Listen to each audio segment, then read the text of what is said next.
Council. I think we're a bit diminished in numbers. I'm sure we'll have some late arrivals. So, do we have any apologies for absence? Lord Mayor, we have apologies tonight from Councillor Lloyd Tregvason, Councillor Donnelly, Councillor Aziz, Councillor Jafari Murbini, and also some apologies for lateness from Councillor Ross Smith, Councillor Corries, Councillor Bailey Summers and Councillor Eiley Williamson.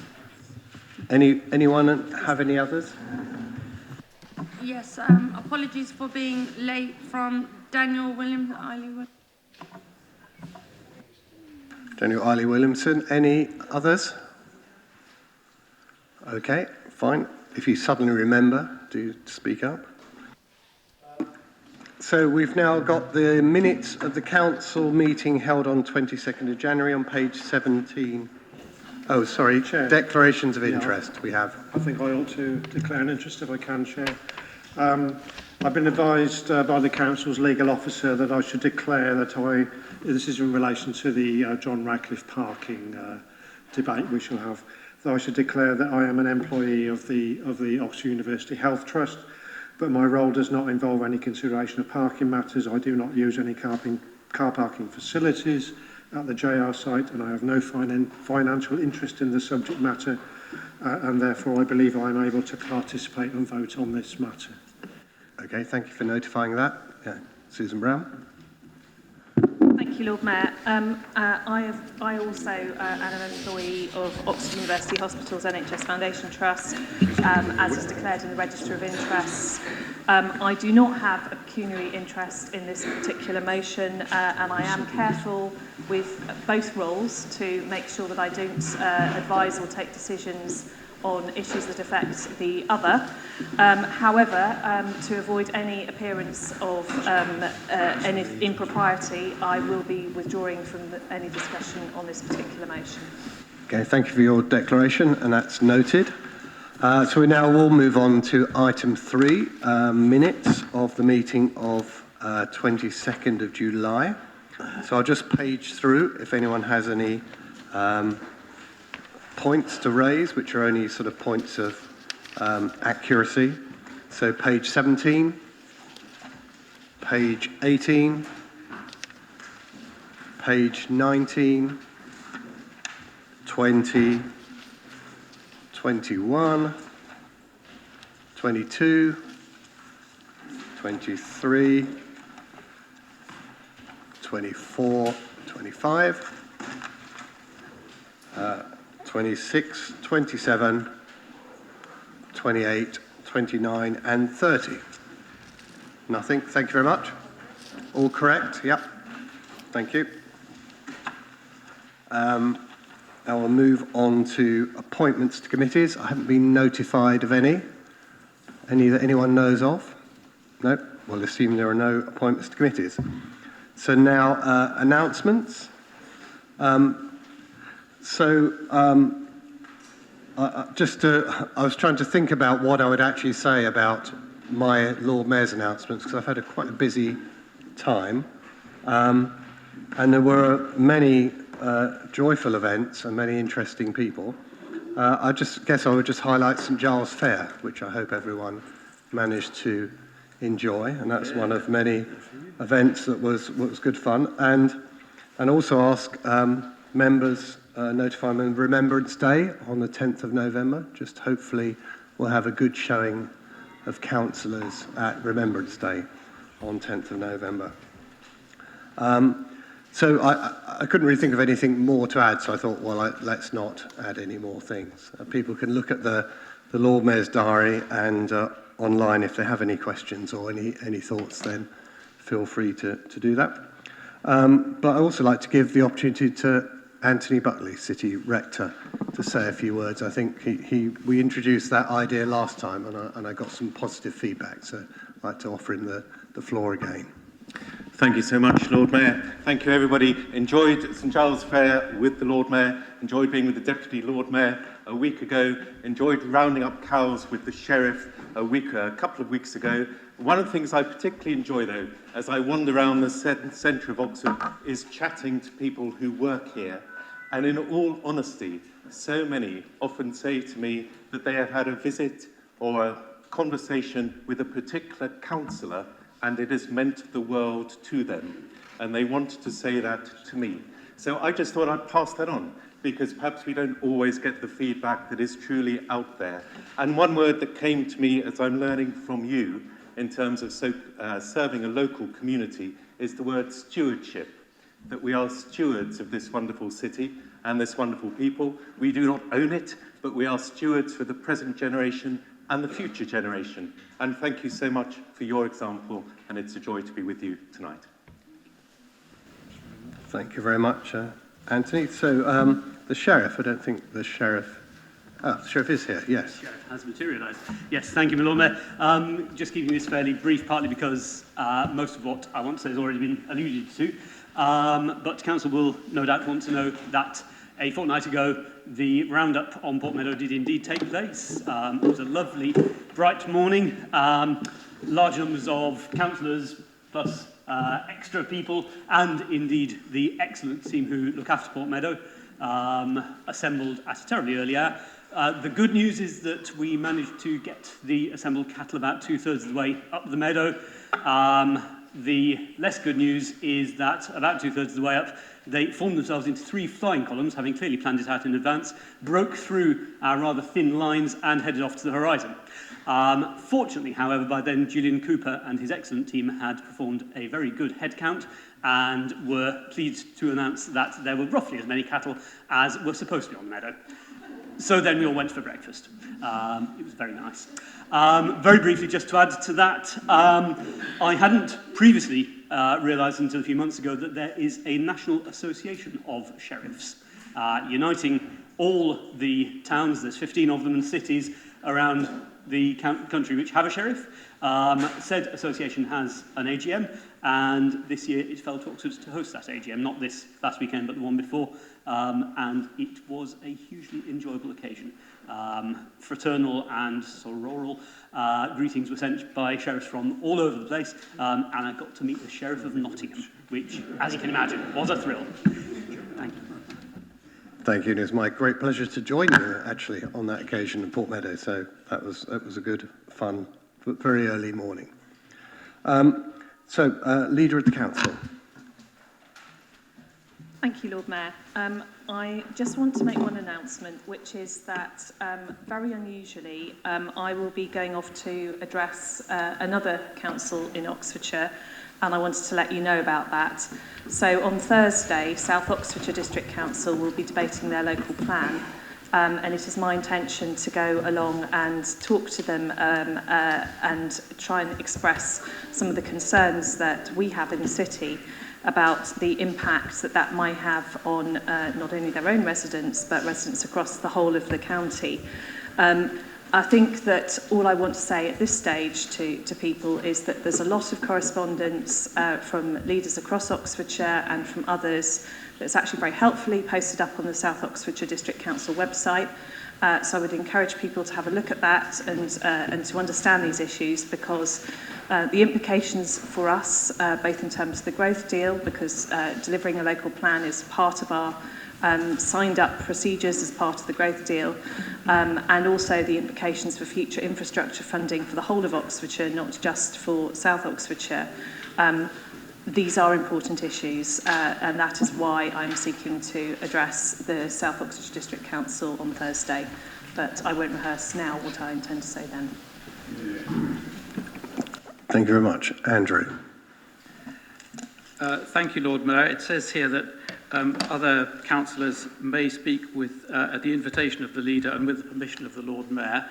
So assuming I have both of those, I'd just like to add very briefly that I was very glad to hear the leader say that the outcome of that might have implications. Some of what has been said about what those implications might be has been exaggerated. And this group understands and believes, as I know you do, that the determination of the South Oxfordshire local plan is entirely a sovereign matter for South Oxfordshire District Council to respect the mandate that it believes it's been given by its electorate. Thank you. Not to enter into debate about it, but thank you for that. So we have now an announcement from Chief Executive. Yes, Lord Mayor, just to bring to the attention of Council about a major event in the city centre that's happening next Monday. You'll recall that PC Harper, a police officer, was killed in the line of duty several months ago. His funeral will be happening on Monday, being held at Christchurch. Attendance at Christchurch is by invitation only, but there will be a very significant cortege and parade going in part from Abingdon and then coming along the High Street and down St Aldgate. The police estimate many thousands of police officers will be coming from across the country, and there'll be ministerial attendance as well. So there's an operational impact, which is that the High Street and St Aldgates will be closed from early morning on Monday through till sometime in the afternoon. Pavements will still be open, but that does mean that anyone coming and going in that area, including to our reception or to any other fronts, will have an unusual difficulty at that time. The second element of that is that if there are members or indeed members of staff that want to show their respects, it won't be possible to go to Christchurch, but as the cortege and the ceremonial procession comes past, it will come past the town hall, and perhaps people would want to gather on the steps out the front here. Precise details haven't been circulated yet, but I'll undertake to circulate those to all councillors when we're able to put that in the public domain. Thank you very much. And just say there was a minute's silence for PC Harper at St Aldgates Police Station, and the Deputy Lord Mayor attended on Council's behalf as I was unavailable, so we have already paid our respects, but I'm sure people will want to also join those crowds lining the streets and pay their respects as well when the cortege comes through Oxford. And just on the issue of phones, I heard some phones there. Please remember to turn your phone off or turn it on to silent. And also, Councillor Curran, if you turn off your mic, then when phones in your vicinity do ring, then it won't be as easily heard, let's say. So we're on to item 6. We don't have any public addresses, I don't believe, so we can move on to item 7. Commissioning services at Floyd's Row. So I believe this is going to be introduced by Linda Smith. Thank you, Lord Mayor. This report asks for council approval to increase the budget for our project at Floyd's Row, which will substantially increase the amount of emergency accommodation we will have available to provide a safe place to stay for people who would otherwise be sleeping rough on the streets of our city. And it will also transform the way people experiencing homelessness are assessed and offered support. A major reason for the increase we require is the way that the government is currently choosing to fund work in this area. Instead of being able to rely on steady, regular funding for our homelessness services, this council is living hand to mouth, dependent on bidding for limited government grant pots, which are announced with a ridiculously short window for bids to be worked up and submitted. This project was first conceived as a response to the government's Rapid Rehousing Pathway Scheme, a funding stream which we successfully applied to, and we received over £700,000 to go towards the capital costs of Floyd's Row and towards the first year of operation. But to access that funding, the bid had to be worked up and submitted within weeks. As the project has progressed and more detailed work has been done on the building, additional costs have been discovered. To bring Floyd's Row up to modern standards, We're undertaking extensive works that include energy efficiency and fire safety works, disabled access, extra toilets and showers, and the replacement of ventilation, heating, lighting, and electrical systems. There are significant extra costs associated with meeting building regulations for a residential building, a requirement not deemed necessary for similar projects elsewhere in the country, but where here in Oxford, we rightly demand the highest standards for all our residents. We've also, during the course of the project progressing, taken the opportunity to consult with service users and people with lived experience of homelessness. We've also worked closely with St Mungo's, who will initially be running the service for us.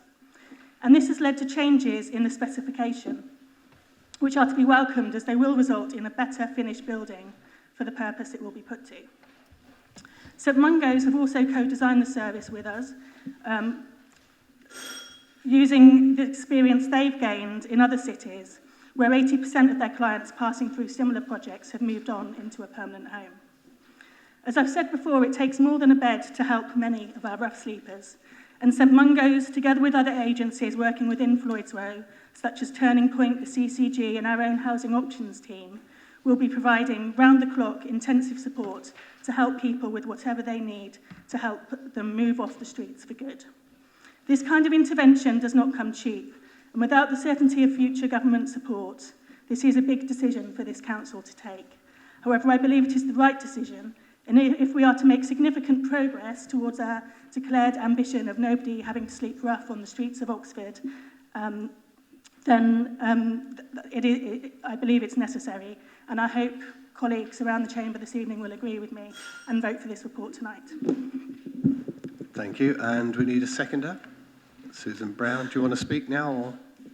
I'll reserve my right to speak, thank you. Right, so open it up. So I saw Dick first, and then Andrew Gant and Liz Wade. Thank you, Lord Mayor. On the surface, on the face of it, this looks like a fairly spectacular capital overspend and all that sort of thing. But I have to say, I'm myself fairly relaxed about it because, I mean, our group pushed very hard some years ago on homelessness provision and rough sleeping, and I strongly welcome the robust support that has come from the council on this. An opportunity has been seized, and it has not, in that sense, it has not followed the normal sort of measured, slow, grinding process that you would normally follow towards a scheme like this. What I said, I'm losing my metaphors. The thing was seized anyway, and in the process we discovered it was costing any more. So I think I'm very relaxed about it, and I commend the work that's been done. It's a shame that it's not going to be fully ready in time for the winter, but I know that all the stops have been pulled out to deliver that. So, yeah, it has our support, and very much look forward to the centre being fully open. Andrew Gant. Thanks, Lord Mayor. Just to say that as members of Scrutiny will know, we looked at this in some detail last week, so not now speaking on behalf of Scrutiny, but I did just want to pick up the cost overrun, which is referred to on page 35 of our agenda, paragraph 13. The reasons for that have been very clearly set out by Linda. Like Dick, I fully accept the reasons for them. At the same time, it is quite a substantial increase, and it has been noted that the gateway process can probably take some lessons from this, but I'm very happy to support this report. Liz Wade. We welcome the provision of Floyd's Row, especially now that Lucy Faithful House and Simon House are largely going to be redeveloped as private housing. However, Floyd's Row is way beyond target, both for finance and for an opening date. It is not clear whether the first phase, one wing, will contain beds, and at any rate, that won't be open until January.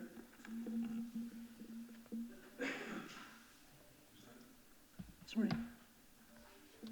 Can I continue? Yeah. Thank you. Phase 2, presumably previously billed for the end of February, is now the end of March. We had been told the end of October, but now it's the end of March. This is very disappointing and means that apart from the 22 beds in Simon House having to be kept open, the church's winter night shelter provision of 20 beds and the gatehouse breakfasts will have to be kept open all winter. But we will still be 14 beds short of where we hope to be at the end of this month, October. This, I'm sad to say, is the patchwork of the provision that we have grown used to. So many questions are unanswered. Where do people go after the end of their 7 nights in Simon House? Or indeed after their 28 days in Floyd's Row when it comes online? We know that the adult homeless pathway is terribly overstretched. If they can't move on into accommodation, won't that undermine the whole project of getting people off the streets? And on the escalating cost of the project, can we be assured that if unidentified issues come up, and they tend to, we will be advised as to what they are and what the additional cost will be as soon as it is known, not months afterwards? And if housing benefit is insufficient to pay rent and service charges for each of our users, how will the service be funded? St Mungo sees this as a high risk to the service. Finally, are people going to expect too much of this service? Are they going to find it falls short of the way that it's been billed? We don't oppose the increase in the capital budget or the other recommendations, but we do think that members of the Council need to be regularly informed of its progress. Thank you, Lord Mayor. Thank you. So I now have Alex Hollingsworth, Sarge Malik, and Nadine Bealey-Summers. And then I'll draw a line under it and go back to the proposer and seconder. Okay, thank you very much, Lord Mayor. I wasn't going to speak, but the reference to Simon House and Lucy Faithful House was, one, completely untrue, and two, is a reference to a live planning application that hasn't actually been decided. I would have thought the councillor ought to know better than that. The Lucy Faithful House, which was a facility which has been much discussed in this chamber, was replaced wholly by beds commissioned elsewhere. So those beds were funded through the County Council largely, County Council funding which was subsequently reduced, but it is completely untrue to say that they were not replaced. They were replaced at the behest of the County Council and in full agreement with this authority and all the others that commissioned from it. So to claim otherwise is a flat lie. The second point about Simon House is, of course, that has largely been replaced at Matilda House, recently opened in Cowley, again something that the council ought to be aware of. But as I said, the Simon House site itself is subject to a live planning application, and to arrive at a conclusion about that would indicate a degree of predetermination, which I think would preclude you from sitting in judgment on that planning application. Thank you. I think you've made your point clear about extant planning applications. Sarge Malik. Thank you very much, Lord Mayor. I think is a wonderful initiative, and if anywhere then money can go is a project like that. It'll be wonderful if that would got used in this summer, but the main thing is we get it right. And although the date's been put back, I think the most important thing is we get everything right. We help those people out there who are sleeping in our street, because also the way our benefit system has been changed by this wretched government, universal credit, etc. That's not helping people. So more people coming into our streets. So driving around taxi, I see always 1 or 2 new faces turning up, and it's our duty to do what we can. I think that's the best way forward. Thank you very much. Now I've got Nadine Bealey-Summers.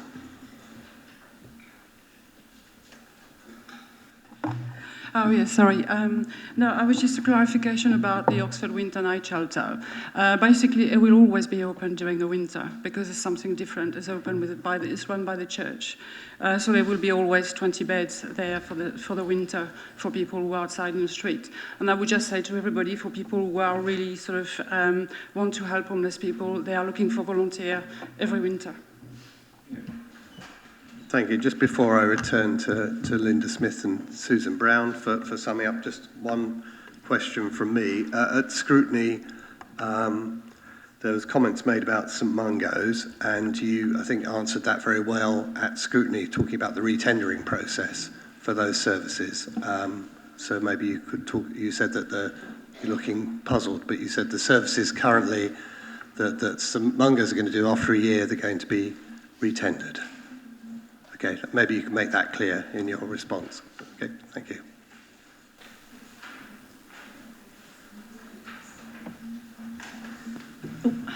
So, Liz, I think your mic's still on. Oh, sorry. So, I just wanted to take this opportunity in seconding this report to thank Linda for the huge amount of work that she's put into this project, because this has not been an easy project to deliver, and I don't think it would have happened at all were it not for Linda's drive and energy to get this delivered.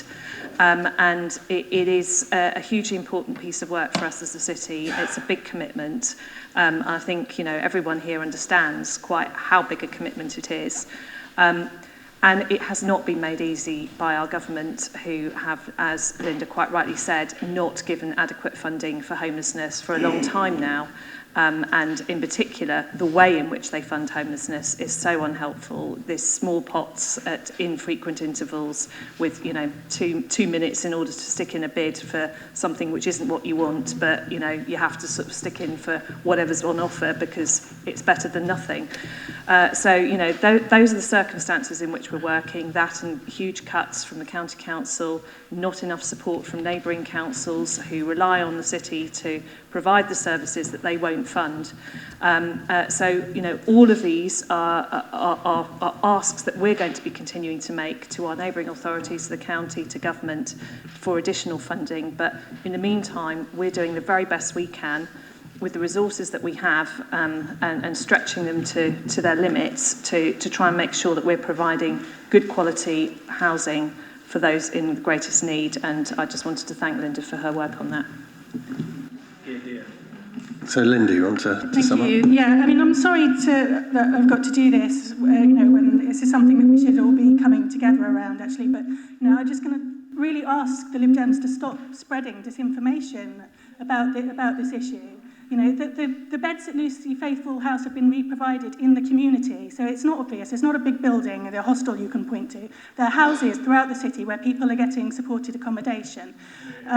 Liz, you were with me at Matilda House. You know, it's not Simon House being kept open. All those residents from Simon House have moved to Matilda House in Cowley. They are there. So what we're putting in Simon House as an interim measure until Floyd's Row opens, they are additional beds. You know, when in the short term, it's going to be about 30 additional beds. When Floyd's Row is fully up and running, it will be 56 beds, 36 of which, so that's 56 like during the winter, 36 of those beds are additional beds. You know, that's how many extra beds we will have available during the winter, which is, you know, more than the number that we have needed on most nights when SWEP has been triggered. So in effect, you know, we're having that SWEP provision, continuous winter provision, open every night, which, you know, is something I think that we can all be really proud of. And that's as well as relaxing the rules around SWEP and opening SWEP this winter on every night where the temperature drops below zero. So I'm sorry to, you know, to have to say this, but, you know, you say you've got questions that have gone unanswered. You didn't. I don't know who you've been asking, but I'm always here to answer questions, as I'm sure that our officers are. So, you know, in future, perhaps you could, you know, take more of an opportunity to ask your questions and get the facts straight before you start spreading disinformation around.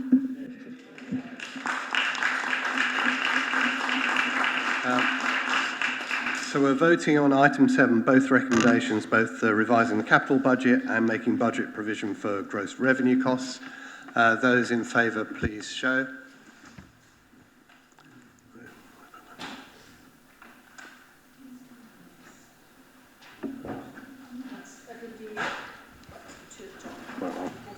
Yeah, no, I'll put my hand up.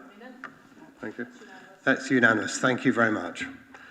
Moving on to item 8, review of street trading policy, and so that's going to be introduced by Mary Clarkson. Thank you, Lord Mayor. Yes, we introduced our street trading policy back in 2015, and we agreed to review it. So this is exactly what we've done, and it has been discussed and approved by General Purposes Licensing Committee, and it has been consulted on with emergency services consent holders and the county. So there's just 4 points really that council may want to be aware of. First of all, We are encouraging any new street traders to provide low and sugar-free drinks. There is an expectation that consent holders will make full use of their consent, so they won't do it just for 3 or 4 months a year, but broadly all year round. We are going to carry out additional checks of consent holders. It's not going to be such an onerous process as we expect for taxi and private hire drivers, but there will be checks that we don't do at the moment. And finally, we are encouraging all consent holders to use recyclable materials. And I would be grateful if Council would support this policy. Thank you. Thank you. Do you have a seconder? Yeah. Colin Cook, do you wish to speak?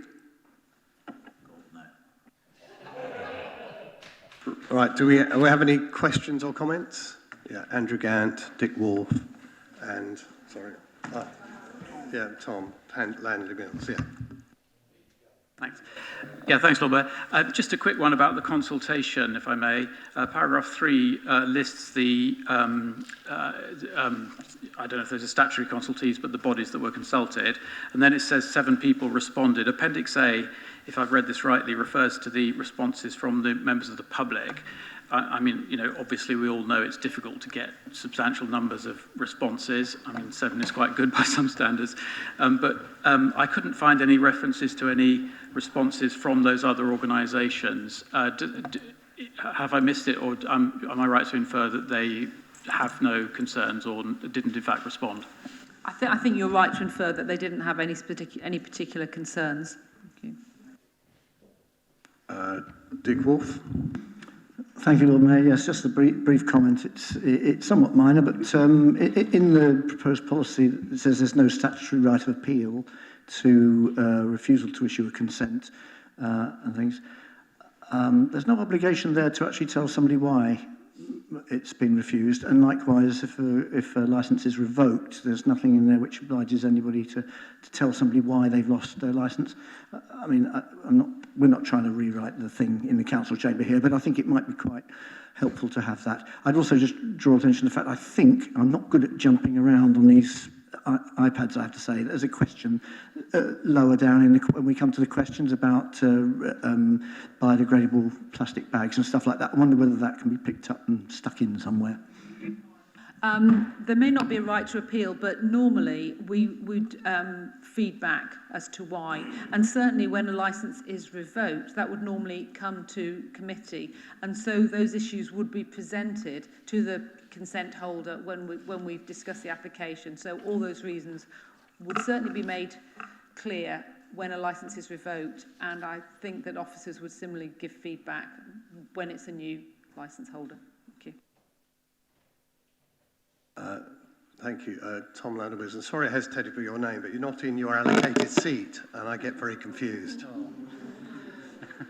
But not the only one, I have to say. This is a more general... Thank you.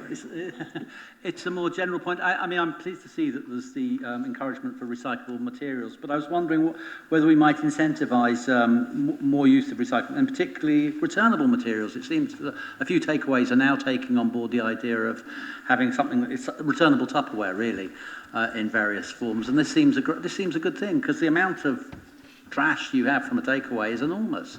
And it's an easy, and I think it seems to, if it gets brownie points, it might be something that would spread quite widely. No, I certainly think that that's a good idea, and I think we should be promoting it. I suspect that with some of the street trading demographic, it won't be sort of middle-aged people like me who take their old plastic boxes down to get some meat and vegetables from the covered market. It's probably a rather younger clientele. But by all means, we can certainly try that and promote it, and certainly encourage the traders themselves to tell regulars to bring containers back.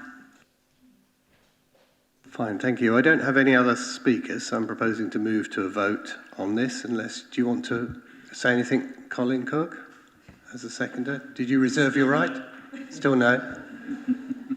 Mary, I think you've summed up effectively on answering those questions as we go along, so I suggest moving to a vote.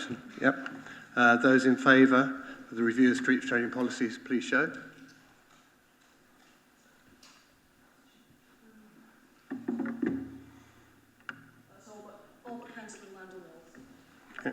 Those against? Abstentions? Right, okay, fine, thank you. So moving on to item 9, appointment of independent persons, and just to point out to members that there is a new recommendation on page 3 of your briefing notes, so ignore that's in the original agenda and look at the recommendation on page 3 of the briefing note. And I understand this is going to be introduced by Susanna Pressel. Thank you. Just to explain that the reason for the new recommendation is that we haven't managed to interview all the applicants yet. So we're asking people to agree to postpone the term of the current independent persons by a further month, and to allow in order to allow the recruitment process to conclude, and then to bring it back to the next council meeting. I do need a seconder. Yeah, Christine Sim. Do you wish to speak? Okay. Any questions or comments? Okay, so just we move straight to a vote. Those in favour, please show.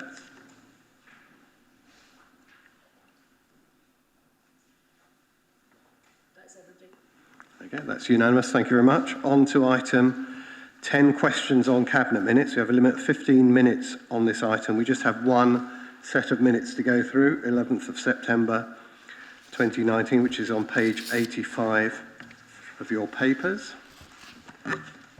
So, I don't seem to have, I've got them here. Yeah, it seems to be blank. Don't worry. Okay. No. Okay, I've now got a copy. Thank you. So I'll just page through the minutes from the Cabinet meeting, and just if anyone has any questions or comments as we go through. Page 85, page 86, 87,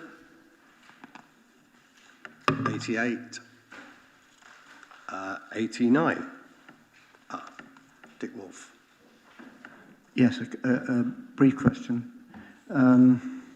I mean, we're still dealing with the fallout from the banking crash of 2008, and I noticed that that story has kind of ground to an end eventually with the writing off of debts we had as a result of the Icelandic banking crash. We got a lot of money back, but we've written off some money that we were never going to get back, and I'm just curious to know how much that is, so that we can know what eventually that banking crash cost us. Right, so that's item 58, Treasury Management. Is there anyone able to speak to that? There's people pointing at you, Nigel, so feel free to speak up. Yeah, I said from the report that went to Cabinet, it's about £120,000 that we eventually wrote off, basically. But that's a relatively small against the initial sum, which from recollection is about 4 or 5 million actually. So, yeah. Thank you very much. No other questions. We'll just move on to the next item, item 11, which is questions on notice from members of council. So just to remind members, they can ask supplementaries, but there's no need to read out the questions or indeed for the answers to be read out. I need to get to my crib sheet. So starting off, Councillor Gant to Councillor Clarkson, historic high street funding. Yes, brief supplementary if I may. Thank you for the response. I'm sure you do this anyway, but when you get the feedback, I should assume it'll be shared with members. I'll make certain that happens, yes. And another Councillor Gant, Councillor Clarkson, Regional Tourism Zone. Thank you again for a long response. Disappointing, but perhaps not surprising that government's timetable is not as originally advised, and very much welcome the fact that we are still interested in taking forward, and do please keep us all informed, if you would. I'll take that as a question. Sorry. Yeah, it's not really. I was trying to get a question mark on the end. Just you know, have an intonation change at the end. That will help. Well, I think that was just a comment, really. Councillor Wade, Councillor Clarkson, coach layover points. Yes, thank you, Lord Mayor. Just a short question. Is it possible for members who are interested to attend this workshop? My colleague on my right has told me the answer is no. It's not really a workshop. I'm not attending. I haven't been invited myself, actually. Are you going, Alex?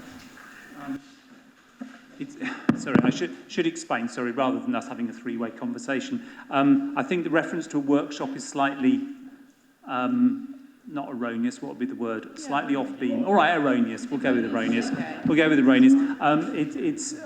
Apparently the issue has been referred to a long-standing working group between the City and County Councils looking at parking issues.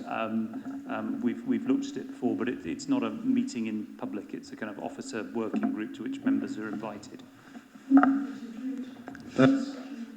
It was established. Sorry, which was established by the City and County Council leaders with a membership, which is fixed. Okay, so Councillor Wade to Councillor Clarkson on coach layover information. Thank you again, Lord Mayor. 11 weeks have elapsed since I asked at last council for the information to be provided. We've missed out on helping drivers for yet another session. Coach drivers are unhappy. They're assailed by local residents when they park in the wrong places, and they have nowhere safe to leave their coaches when they want to get something to eat in a toilet break. Can at least an interim leaflet be produced if we're going to have to wait for the full leaflet to arrive? We can certainly do that, and we can make sure that that's on the agenda of the meeting. Yeah. Councillor Wolfe to Councillor Turner. Is anyone able to take that question on his behalf? It's all right, there's no supplementary, Lord Mayor, but thank you for the answer. Councillor Wade to Councillor Turner. Thank you, Lord Mayor. In June 2018, there was... Well, let's just check there's someone that can take the response on.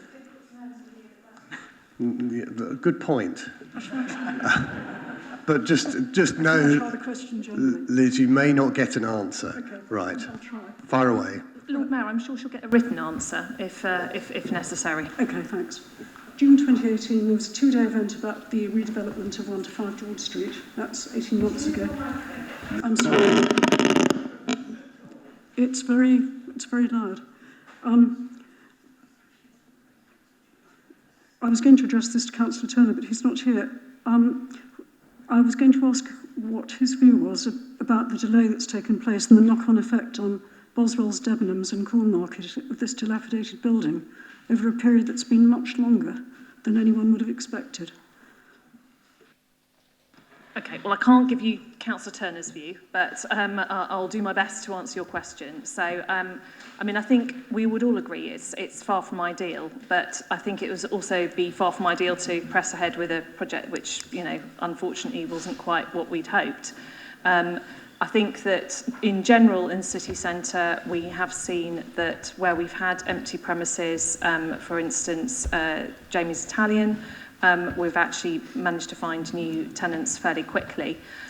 So I think that, you know, there isn't a sort of general picture that we could sort of point to of finding it difficult to find new tenants. I think we have, with the right building in the right circumstances we have, we will continue to look at this project. And if you want more detail than that, which you may well do, then I'm sure that Councillor Turner can provide you with a written response.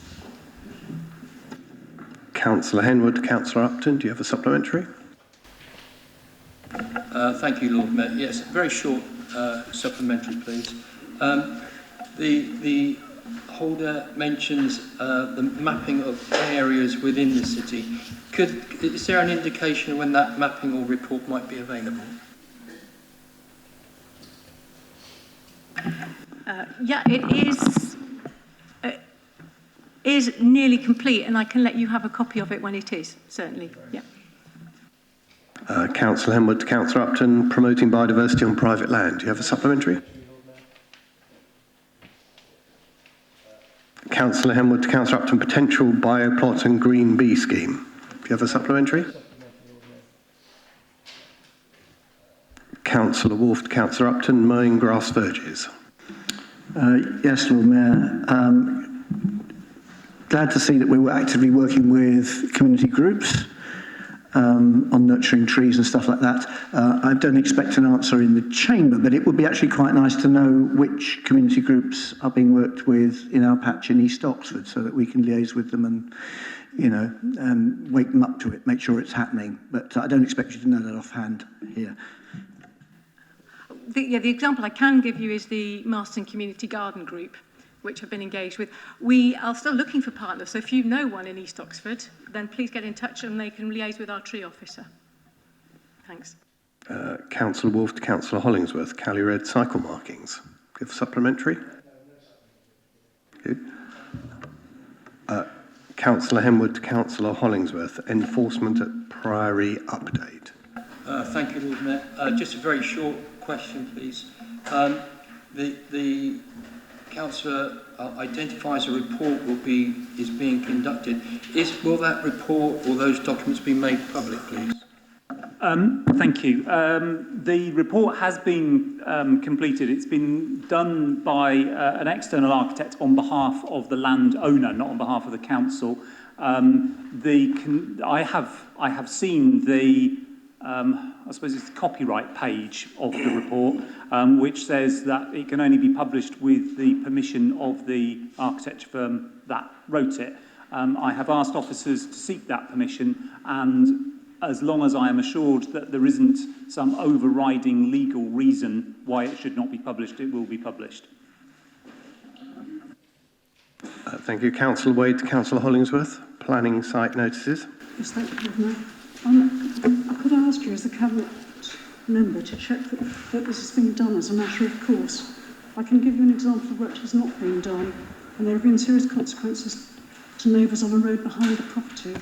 It needs to be enforced. The planning service manager, sorry, not the planning service manager, the manager of the DM team has highlighted to me an instance where a member of planning staff failed to do this, which I think is the one that you are referring to.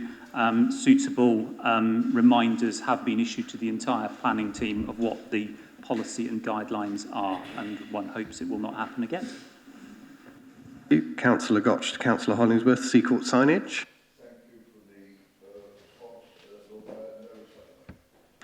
Thank you. Councillor Henwood to Councillor Hollingsworth, student flats or HMO.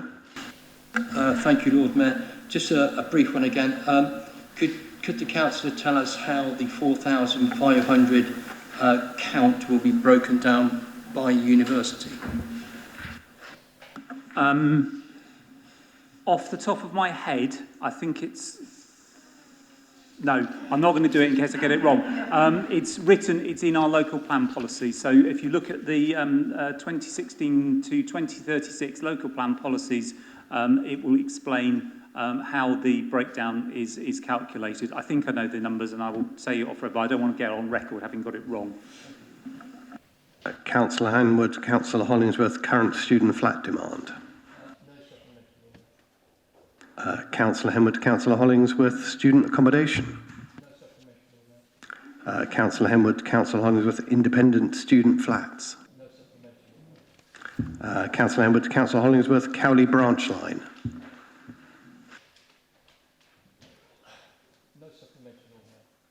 Thank you very much. Councillor Garden to Councillor Chapman, neighbourhood policing. Councillor Garden to Councillor Chapman, young care leavers.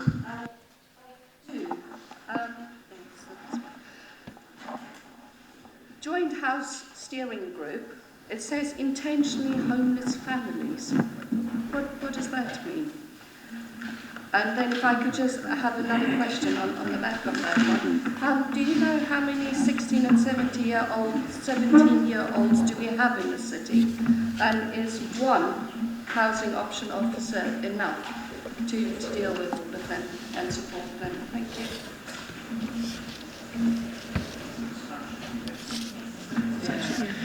Yeah, the phrase intentionally homeless families, Councillor, is a statutory definition. So that's all I can really say about that. In terms of the level of support, I'm happy to go away and look at it, but you've got to remember, I think, that this is primarily the responsibility of the county council, not the city council. What the city council is doing here is offering supplementary support to vulnerable young people, and I accept very vulnerable when they come out of care, as my answer makes clear. I'm happy to go away and answer further detail, but to be honest, there is a limit to what we can do, and I think this answer expresses pretty well the limitations of that.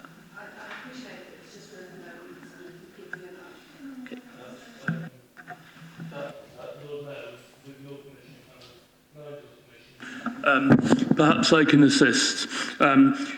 Intentionally homeless is, as Nigel says, a statutory definition. It includes, well, most notably, families who have lost their home as a result of not paying rent when they could afford to do so, or of antisocial behaviour, damage to the property, etc.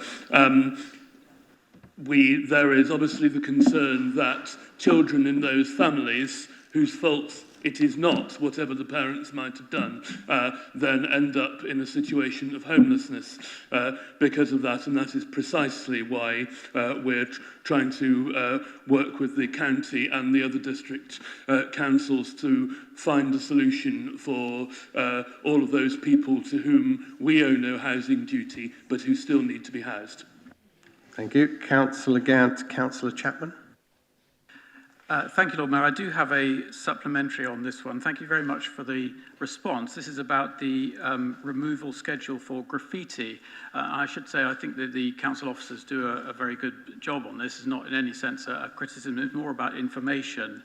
I think I understood that the schedule would be a list so that when cases were reported, members of the public would be able to check where they were on the list and Question is? Yeah, hang on. Did I understand that correctly? Because the list, it also says it will be updated on a monthly basis and is sent to members. We received one about a week ago, which has a list, a column marked removals, which is empty.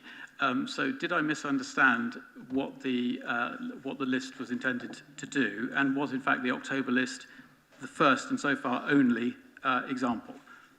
Good save, thank you. Yeah. Councillor, it's not the first only example. The lists have been coming out on a regular basis. The second point I would say that I think it would be asking a bit much for the small team who deal with graffiti removal to list all the individual bits of graffiti in individual wards. What they're going to give you a sense of is which ward they're going to visit at what time, so that you can then make suitable interventions and discussions with them about your priorities. And I think this seems to be a reasonable compromise. I do not want to make the list so onerous that it becomes a burden upon a team who are already very stretched in their core duties. Okay, thank you. Councillor Wolf, Councillor Chapman, Rising Bollards. No supplementary, thank you. Thank you. Councillor Garden to Councillor Tidball, Children and Young People's Strategy. Thank you. Councillor Pressel to Councillor Hayes, Tree Planting. Yes, please. Where's it gone then? Can we please also work with other public bodies and private landowners to get more trees planted? And can we try and aim for some tree-lined avenues in new developments in the city?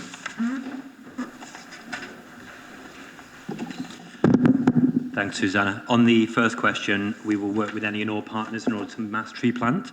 And on tree-lined avenues, let me get back to you. Okay, thanks. Thank you. There's a question from me to Councillor Hayes on biodegradable bags. My understanding that the question is, my understanding that street trading policy is covered separately from the markets. I think you've answered it as if it were covered by the street trading policy. I think it's separate for the markets. Mary's whispering that it is. So shall I get you another answer? Yes, if you could. Thank you very much. Can I also encourage people to go vegetarian? Yeah, that would be great. Vegan, preferably. Thank you. Thank you.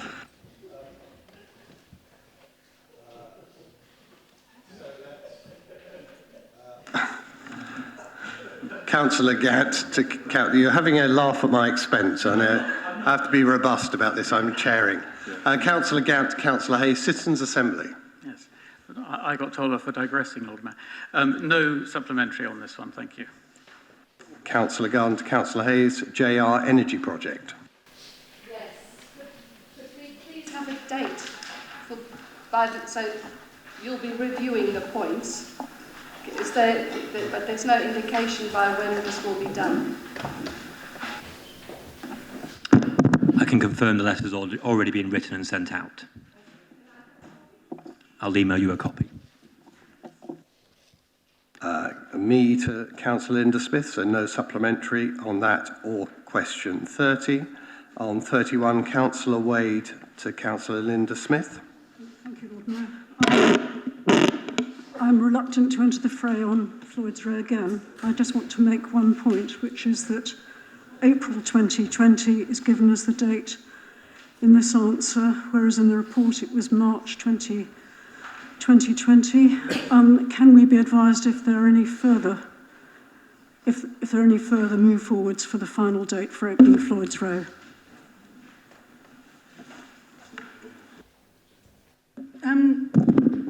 I think I don't really have much to add other than what is set out very extensively in the report that we've looked at tonight. I would also say that what's important is the service we're providing, not just the fabric of the building.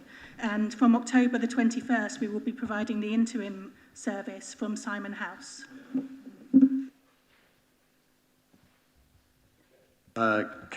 Question 32, Councillor Wade to Councillor Linda Smith, also Floyd's Row project. Yeah, I've got no further question. Thank you. Question 33, Councillor Wolfe to Councillor Brown, Expressway. I haven't, no supplementary, Lord Mayor. It's a fair cop. I read the document and there is no specific reference. Third question. We're up to question 34. We're doing very well. Councillor Gant to Councillor Brown, Regional Growth. Thank you. This question is about ambition for growth at regional level and local accountability. The report I've referred to talked about the potential to double, if not treble, the region's economy, and the leader has referred to this resulting in jobs, investment and exports. Many people recognise that it will result in many other things as well, and I quite agree that the question is how we properly plan. The key word in that phrase is we. As our representative on the Growth Board, will the leader undertake to make sure that as much as possible of the impact of decision-making comes back to local authorities for proper scrutiny and accountability? Well, that's an easy one, yes, because the Growth Board is only a sum of its parts. And so, in fact, all real decision-making does take place in all of the individual councils. Councillor Wade, Councillor Brown, BMW. Thank you, Lord Mayor. BMW, I accept that your discussions with BMW are confidential, but can I just ask whether you and Annalisa Dodds have discussed Nicholas Peters' statement in September, just a couple of weeks ago, that the plant could be shut down for 2 to 3 weeks after the 31st of October if it's impossible to get components into the factory in time? Have you had those discussions? Well, I think you've sort of answered your own question, and I've answered your question, which is that our discussions are confidential, and they have to be if we're going to actually operate in a sensible way and be able to help them. I've answered you as best as I can, which is to say that obviously we have concerns and BMW have concerns about the impact, in particular, of a no-deal Brexit, and you'll be aware, because they have made public announcements about it, about the plans that they have put in place for the 31st of March, and unfortunately for them, they had that shut down in a period when they were full expectation that, because that's what government told us at the time, that we were going to be leaving the European Union at that particular point, and this is the big problem for business. They have to plan far ahead, and our government is not helping anybody at the moment, but I think that's probably something we can all agree on in this chamber. Thank you. Councillor Wolfe to Councillor Brown, Fair Trade City. No supplementary, Lord Mayor, thank you. And no supplementary from me to Councillor Brown on questions 37 or 38. Thank you for your responses. Question 39, Councillor Gant, Councillor Brown, Council's review of local industrial strategy. Yes, quite helpfully, this sort of follows on from the last question and the answer. This is quite a neat example of where papers at strategic growth board level appear to say something which then appears to be interpreted differently. It says the local industrial strategy will be reviewed by every council. That turned out to mean by council officers, not by the council. My question was, would the leader have preferred that it did come to this council for scrutiny and debate? These microphones are loud. I think this is actually slightly different because this particular strategy doesn't sit with the Growth Board, it sits with the LEP. And the Local Economic Partnership has me on it as the nominated representative of this council. I was involved in discussions about the local industrial strategy, as were council officers. And in fact, council officers and I and the other leaders of councils across Oxfordshire and other council officers actually had quite a lot of input into the document because we were not particularly happy with the first draft of the document. It is really difficult when you are dealing with quite so many different partners as you are with the local industrial strategy, because it's not just the local councils, of course. In fact, we are a small part of the local economic partnership, to try and have a process which fully involves every organisation in a way which is satisfactory. So I do take the point that it is difficult to involve council in a way that we would like to fully on that. And I also take the point, and I said it in the answer to my question, that it was my recollection that our original intention was to have a full briefing for members on this, and I think it just got lost somewhere, and my apologies to council on that front, because part of the problem was that the timetable changed radically several times, as did the local industrial strategy, not least because of the extensive comments that we made to try and get the local industrial strategy closer to our council's aims and strategic aims in terms of industrial strategy across the county. And I think sometimes you will have to trust the people to whom we have delegated power within this council to make decisions on behalf of the council. Wherever possible, we will engage with as many people as possible on that process. But on this particular occasion, it wasn't possible to do that. There is, however, a consultation process, or there was a consultation process on that, to which everyone was invited to give comments. Thank you very much. Final question, Councillor Gant to Councillor Brown, Local Industrial Strategy and Tourism. Thank you. Just to repeat the first half of my question, would the leader agree with me that it would have been good to see more importance attached to tourism in the local industrial strategy?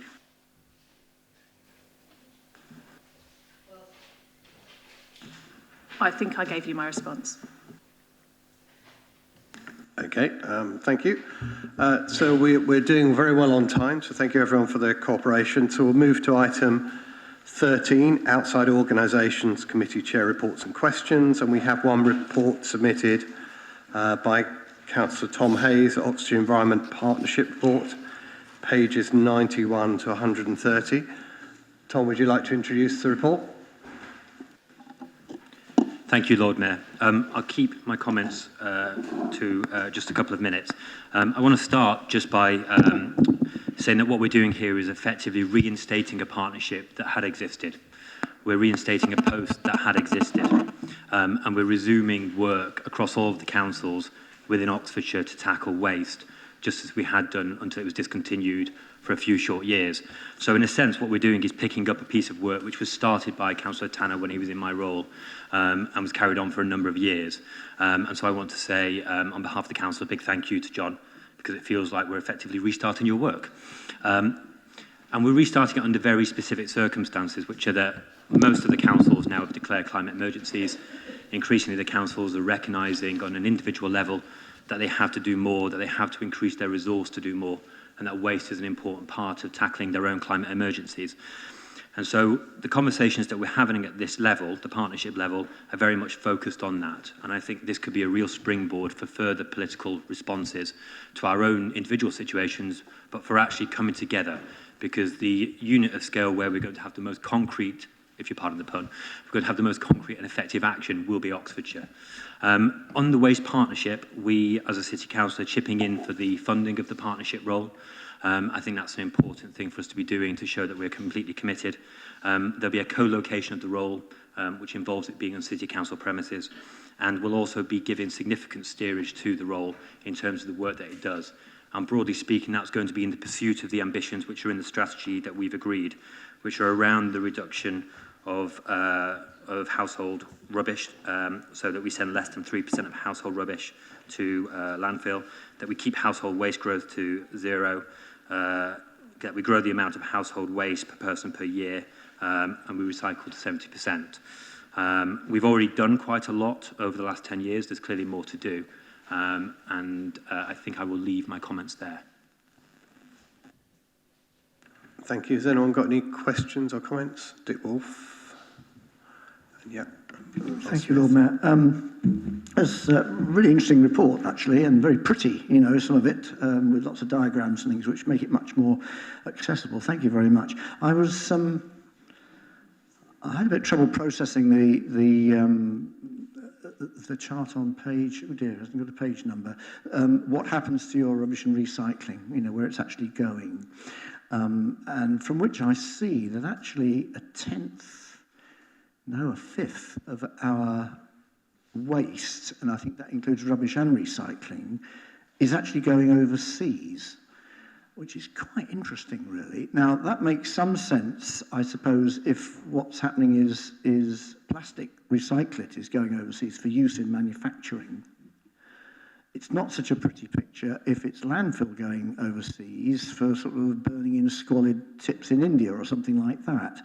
So underlying that little story, there's another story, and I don't know whether we know what's actually happening to that waste that we're exporting. I mean, it's about the most ungreen thing that we could really do, really, be shipping plastics across the ocean. But do we have that information? That'd be quite interesting to know a bit more about it if we did. Should we take a couple of questions first and then respond to all of them? It might make sense. Yeah, so Ross Smith and then John Tanner. Thank you. Yes, I'm very pleased to see this partnership up and going again. I know the Vale of White Horse, when I was Chair of Environmental Health many years ago, was very keen on pushing the recycling rates up, and I see that from the report they're still doing very well. However, it's very disappointing, I think, don't you agree, that Oxford is still languishing quite far behind the other districts locally in Oxfordshire? I wondered if you'd like to comment on why that is. Are you okay? We just take the one more from John Tanner, then we'll come back to you. Mine is a comment, Lord Mayor, so perhaps the questions could be answered first. Fine. Would you like to answer those questions? I would love to answer the questions. I'm going to take one of the questions and a half and then hand over to Nigel, because obviously there's a shared responsibility here. In terms of the sending of rubbish and recycling abroad, I think, and I'm not saying this, you know, for any other reason and for clarification, we are the collecting authority, Oxfordshire the disposal authority. We work very closely in partnership, so Nigel will be able to give you more information on that front. Obviously, we want to limit what we send overseas. We want to limit what we send overseas, which is grim. And the recent announcements by countries in Asia, particularly China, around what it will accept will obviously limit what all local authorities in the UK can send overseas. But I'll hold my comments there in order that Nigel can chip in. Do you want to do that now, and then I'll answer Ross? Yes. A number of councillors, not just your good self, have asked me questions about this. So I've asked for a briefing on what happens to our waste and what assurance we can have that the waste is not being abused or misused or causing difficulties around the way it's being treated when it leaves our shores. So I'm happy to furnish that to you when I've finished it. Okay? Thank you. And it goes without saying that I will happily take any questions you've got to the Oxfordshire Environment Partnership and seek a verbal response from the County Councillor, Yvonne Constance, and pass that along. Councillor Smith, I don't share your disappointment about our recycling rate. I actually think that we're doing a tremendously good job. We're one of the leading councils in the country, one of the leading district councils for recycling. We've done that for very many years, and I think we should all be proud of the work that our officers and ODS do. The simple answer to your question is that we've got a very large transient population in the city, and we also have a large number of flats. And we're Oxford, any other city, students, I wasn't going to name them, but we're Oxford, any other place with a more permanent population. All the work that we do as a council and ODS would see a far larger recycling rate, but I think we should be really proud of the rate that we have presently, and I'll pass on your thanks to officers. Councillor Tanner.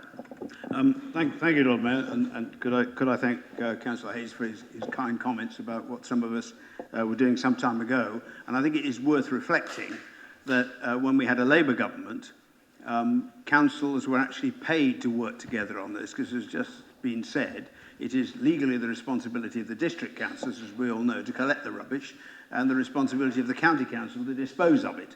So it does rather make sense that the representatives of the county and the 8 districts meet round the same table and talk about it.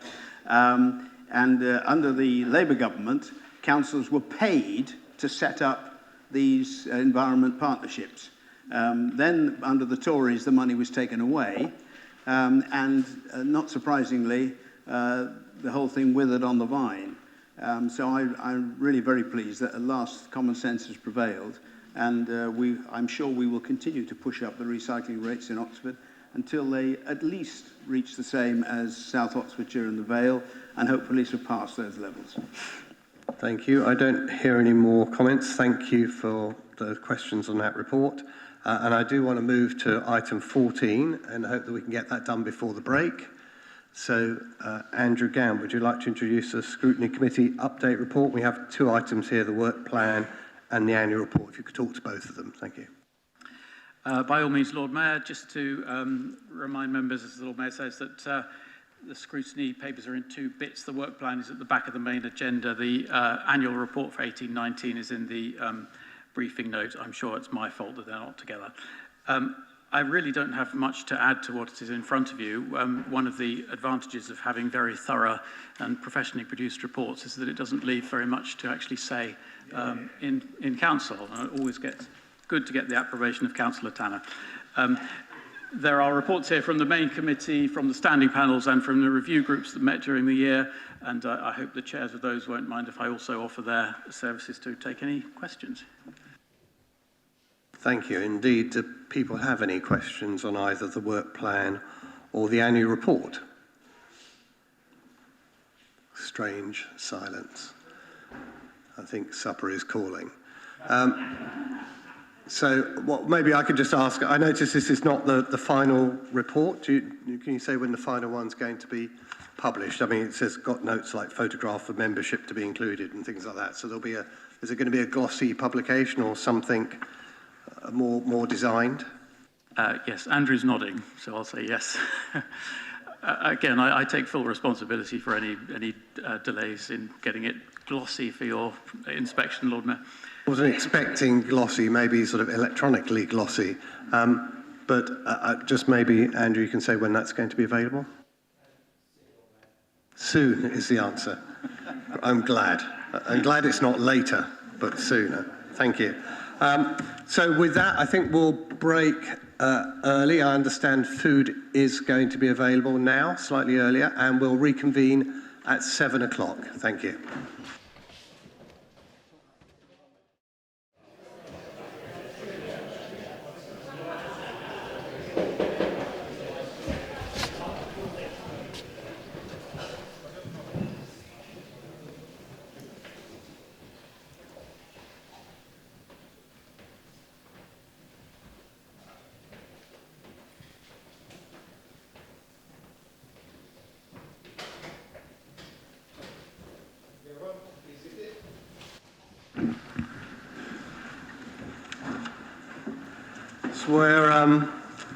Hope everyone had a nice lunch, supper. I keep saying lunch. For me, it's lunch. So we're on to public addresses and questions. Back to item 12, and we have, according to my, if I can find the section.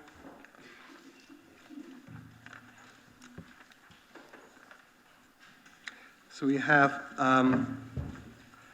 first speaker is Councillor Alexandrine Cantor.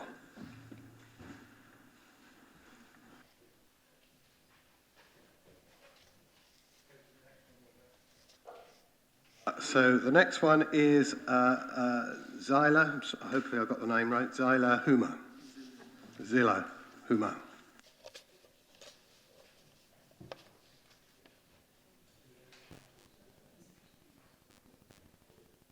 You have 3 minutes.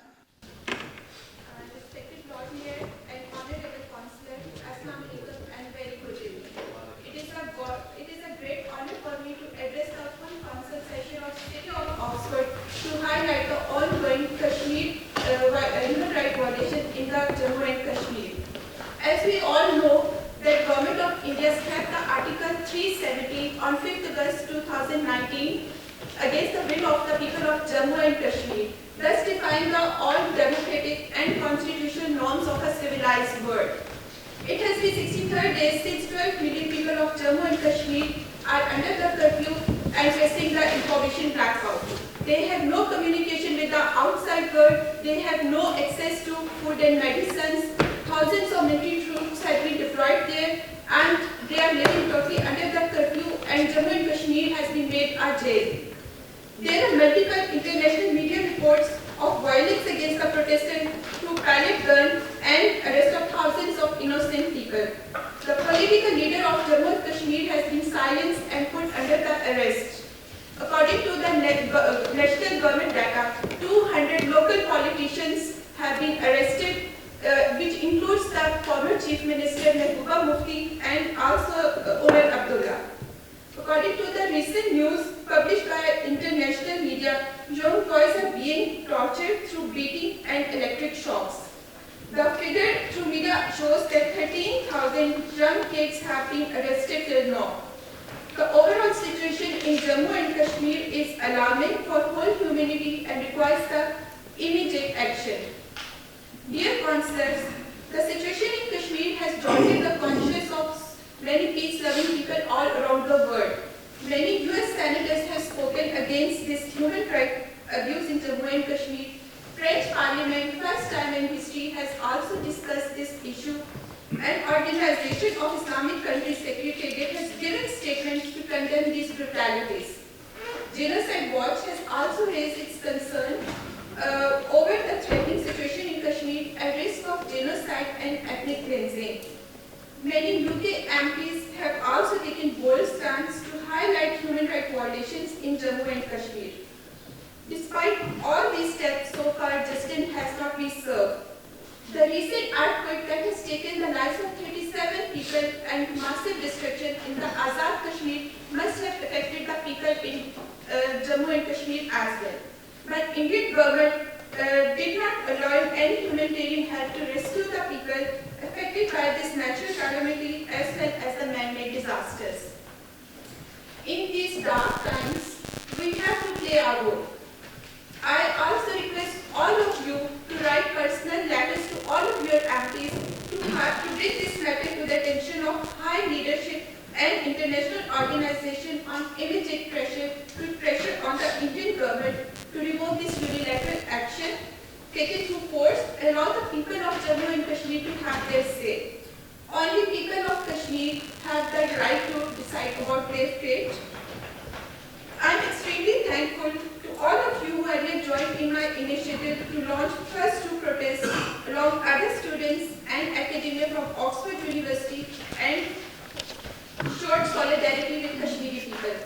I really appreciate all of you who endorsed my statement to highlight Kashmir issue, which I emailed to all MPs in UK to apprise them about human rights violations in Jammu and Kashmir. I really appreciate efforts of Ms. Annalise Dodd, MP Oxford East, video messages of Leader of Council Caleb Brown and Opposition Leader Caleb Grant, Councillor Lubna Afshar and Councillor Mr. Altaf Khan, who have been very vocal against the undemocratic and brutal actions of the Indian government in Jammu and Kashmir. Once again, I thank you for giving me this opportunity to speak and become the voice of the voiceless people of Jammu and Kashmir. Thank you.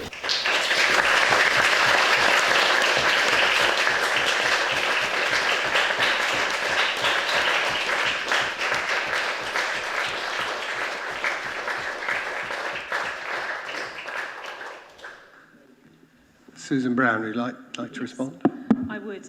Firstly, thank you very much for coming to speak to us today, and I'm sure I speak on behalf of the whole council in saying we share your huge concern about what is going on, and a number of us have already, as you've said, made clear that concern. In particular, I have discussed this issue with our MP, Annalisa Dodds, and as you quite rightly said, she has signed your letter and joined your call for action on this. And I know that she's also joined her parliamentary colleague, Emily Thornberry, the Shadow Foreign Secretary, in calling for a parliamentary debate on this. But I'm sure we all in this chamber will have heard your call to do what we can to make your voices heard. And we have great sympathy for anyone in Oxford who's got family in Kashmir. Thank you.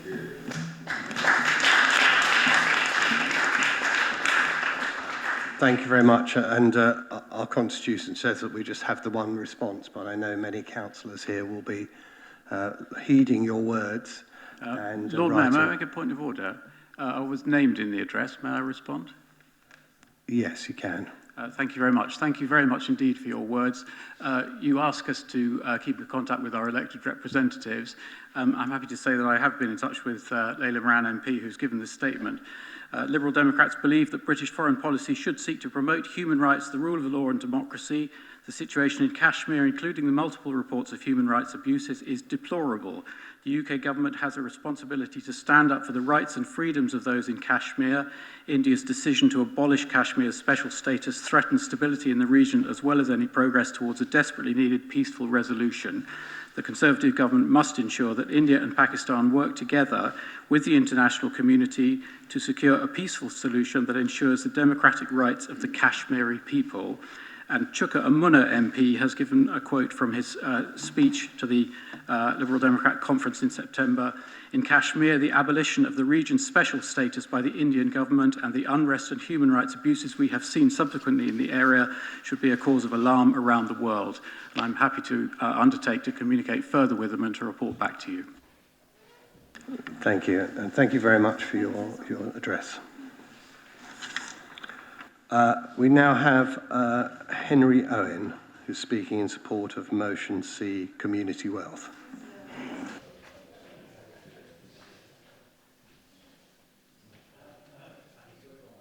So, sorry, yes, we're back to Councillor Alexandrine Cantor in support of Motion A. It's supporting the EU nationals.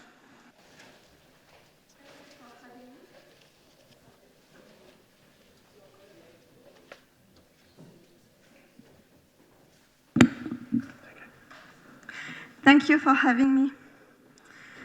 I would like to thank Oxford City Council to have submitted this motion. My name is Alexandrine and I am a European citizen living in Oxford, Blackbird Leys. I'm also a councillor somewhere else. I'm one of your colleague, friends. My partner and family is British. Since 2016, EU nationals like myself were promised again and again that there will be no change for EU citizens already lawfully resident in the UK, and they will be treated no less favorably as they are at present. This is not what we have now. After 3 years of living in limbo, our homes and livelihoods are in danger of being threatened by the further uncertainty of a no-deal Brexit or any kind of Brexit. And also, we have the unfortunate fate that our case is managed by the Home Office. Only a third of us have applied, and many are receiving the wrong and lesser pre-settled status. There is no possibility of knowing how many EU nationals need to apply, leaving vulnerable and unaware EU nationals left at risk of becoming unlawful residents at the mercy of the Home Office hostile environment. That is why we need all the help that we can get. We are your citizens too, and we vote for you and we pay council tax. Please, I urge this council to pass this motion and reach out to us. You need to help the vulnerable people to apply. You need to inform employers and landlords to not discriminate us and inform them what to do. The Home Office is not providing enough help and left us at risk of becoming the next brainwash generation. Brexit hasn't happened yet, and we are already being discriminated due to the lack of post-Brexit EU settlement scheme. All the issues raised with this motion could be avoided if the EU settlement scheme was a declaratory or registration system where EU nationals are considered lawful per default and provided with physical documentation to prove the immigration status. So I really thank you very much for suggesting the Home Office to just do that.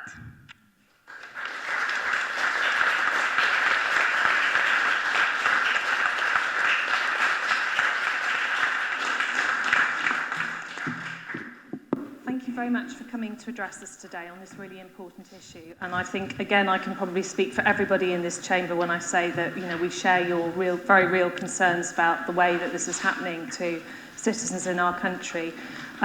As a city council, we obviously are facing up to the issue of Brexit, and we put together a team of people to try and work together on the impact of the whole situation on people in Oxford in all sorts of different ways.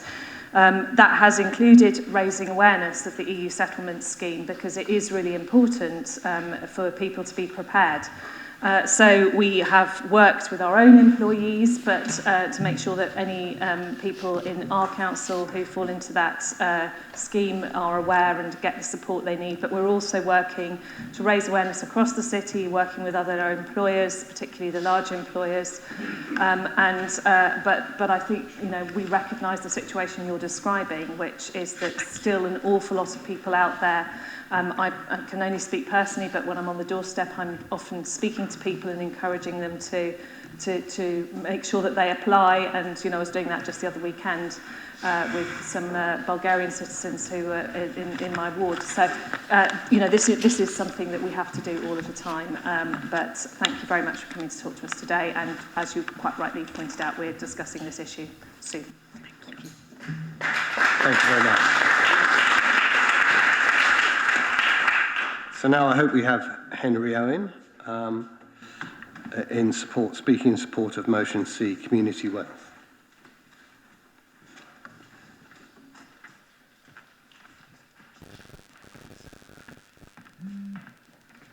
Hello, I'm Henry. I'm the project manager at the Community Action Group Project Oxfordshire, and we're based in the wonderful Makespace building in North Oxford.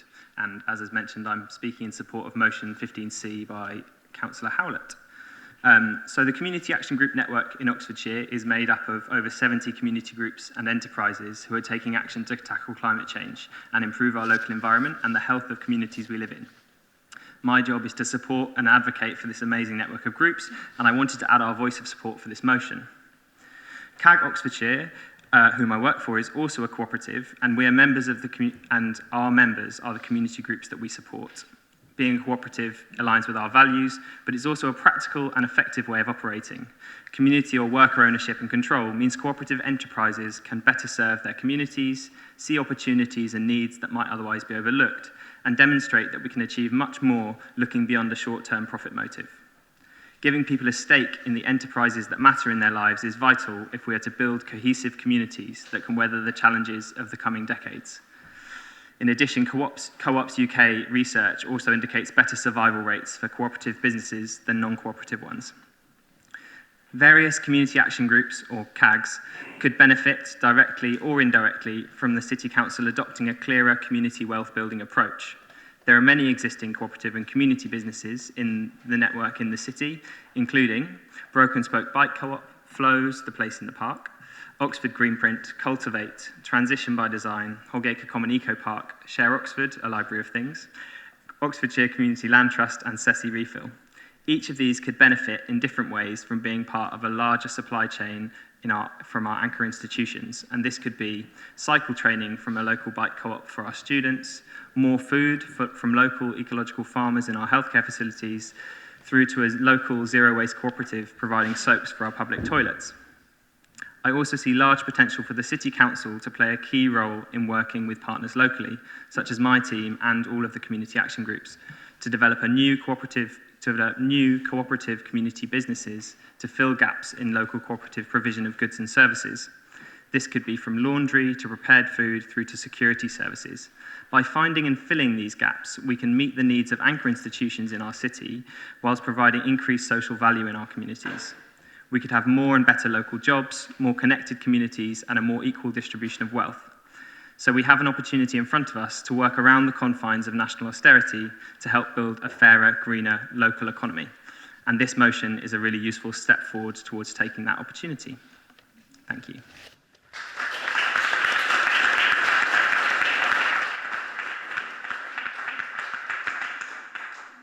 Yeah, if you'd like to stay around, Susan Brown, Leader of the Council, would like to It's all right, respond. I'm not going to be speaking for long. Thank you very much for your warm words about the motion, which we will be discussing later, and I hope there's going to be general agreement about, but don't want to predetermine the debate. And I share your admiration for a number of excellent co-ops in the city. As you know, in Richard Howlett, we've got a cooperative champion who has done sterling work to try and bring together sort of some of the co-ops in the city and to further the cooperative values that many of us share. So thank you very much. Do stick around for the debate, and hopefully we'll come out the other side with the motion agreed. Thank you. Thank you for speaking. Now we have a question from Judith Harley, Oxford Direct Services, Cowley Marsh Depot.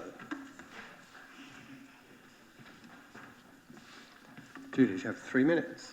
Lord Mayor, councillors, just over 2 years ago, in August 2017, the City Council granted itself planning permission to temporarily extend for up to 5 years the City Council's Marsh Road depot to provide additional storage space and to reconfigure and extend the adjoining Cowley Marsh Park car park to accommodate parking for depot employees. Land for expansion of both depot and car park was taken from Cowley Marsh Park, and for the former from its wildflower meadow. The decision notice issued in September 2017 had the condition that the depot expansion would be temporary for a limited period of 5 years only, expiring 5 years from the date of permission, when the permitted use would be discontinued and the land returned to its former condition. The Marsh Road depot is occupied by the City Council's private limited company, Oxford Direct Services Limited, which on its website describes itself as the commercial arm of Oxford City Council, made up of 2 companies that work together to deliver cost-effective public and commercial services. With numerous services advertised and now comprising 2 companies, ODS is clearly a growing enterprise in a location of limited capacity.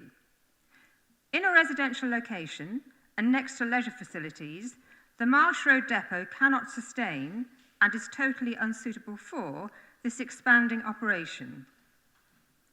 In April 2018, I asked Council what progress ODS had made in their plans to relocate from Marsh Road.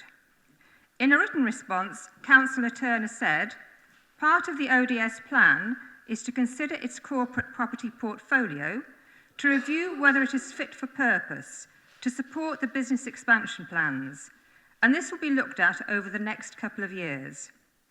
The Council is mindful of the 5-year planning permission granted at the Cowley Marsh Park site. Now that it is over 2 years since the grant of planning permission and 18 months since Councillor Turner's comments, I am sure that the City Council will wish to reassure residents that it will ensure that ODS relocates within the next 3 years and restores the wildflower meadow to its previous state. To reinforce this reassurance, my question today is, what is the outcome of the ODS review on whether its property portfolio is fit for purpose to support its business expansion plans, and what action is proposed to ensure ODS vacates Marsh Road within 3 years? Thank you. Thank you very much for your question. You have a written response there from Councillor Chapman, I don't know if you wish to add anything. Councillor Chapman. Well, for the public record, Lord Mayor, given this is being streamed and watched across the city and the county, I would actually like to read my response, if you don't mind, because people looking in would not be able to see it. Okay. So ODS is still in the process of reviewing its property portfolio in consultation with the council, and I hope we can complete that review in the next 6 months. Getting the right configuration of bases from which the expanding and increasingly successful ODS companies can operate is critical to their long-term business success. We need to remember that the surpluses ODS makes are passed over to the council to help us maintain and improve our public services. These monies make an increasing contribution as direct central funding from this government to vital local services reduces to zero. The planning permission relates only to the temporary extension, not the entire depot site. The council and ODS will comply with the conditions of the planning consent. There is no requirement to relinquish occupation of the original Cowley Marsh depot site. Thank you very much. Now we have an address by Judith Hartley, retaining the William Morris Sports Field as a sports field. You have 5 minutes. Lord Mayor, councillors, I have addressed council several times in the last 2 years over the William Morris Sports Ground in Temple Cowley because residents value this as a protected open space and wish to see it returned in its entirety to public use for open-air sport and informal leisure activities. I last spoke to you in July, just before a planning application for housing on this site was considered by the East Area Planning Committee. The planning application was deferred, but had been recommended for approval by the planning officer dealing with this application.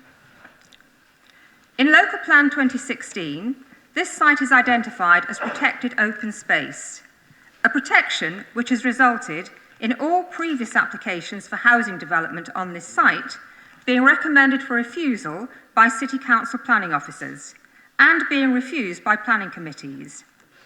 8 previous planning applications have been submitted for this site since 2012. 1 was withdrawn, City Council planners refused to determine another, and the remaining 6 were all recommended for refusal and subsequently refused. 4 planning appeals have been made against these refusals. 2 were withdrawn, and the remaining 2 were dismissed.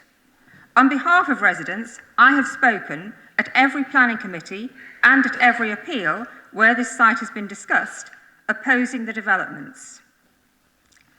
In draft proposals for Local Plan 2036, the City Council indicated that this site could, in future, be allocated for leisure or housing. During last year's public consultation for this, I and several other Temple Cowley residents submitted specific requests to preserve and enhance our leisure and community facilities, which included retaining the William Morris Sports Field as a sports field, protected as open space by policy SR2, as it is at present. When, last October, I asked Council to support Temple Cowley residents with this request, Councillor Hollingsworth replied verbally that this site allocation had been a difficult one for the planners to make and that it would be left for an independent planning inspector to determine the allocation when LP 2036 was decided at its public hearing. Old Temple Cowley Residents Association has submitted a formal objection to the City Council's proposed allocation of this site for housing and will provide a vigorous defence for retaining this for leisure only when given the opportunity at the local plan hearing.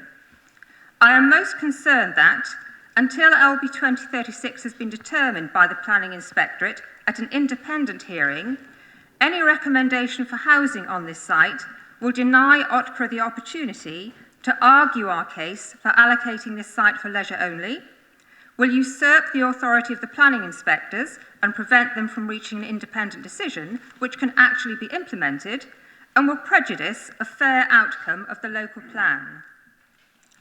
Because the allocation of this particular site has been formally challenged, I had wanted to ask Council to ensure that no further recommendations for approving housing are made for this particular site until Local Plan 2036 has been independently inspected, objections heard, arguments defended, and the planning inspector's decisions reached for the allocation of sites.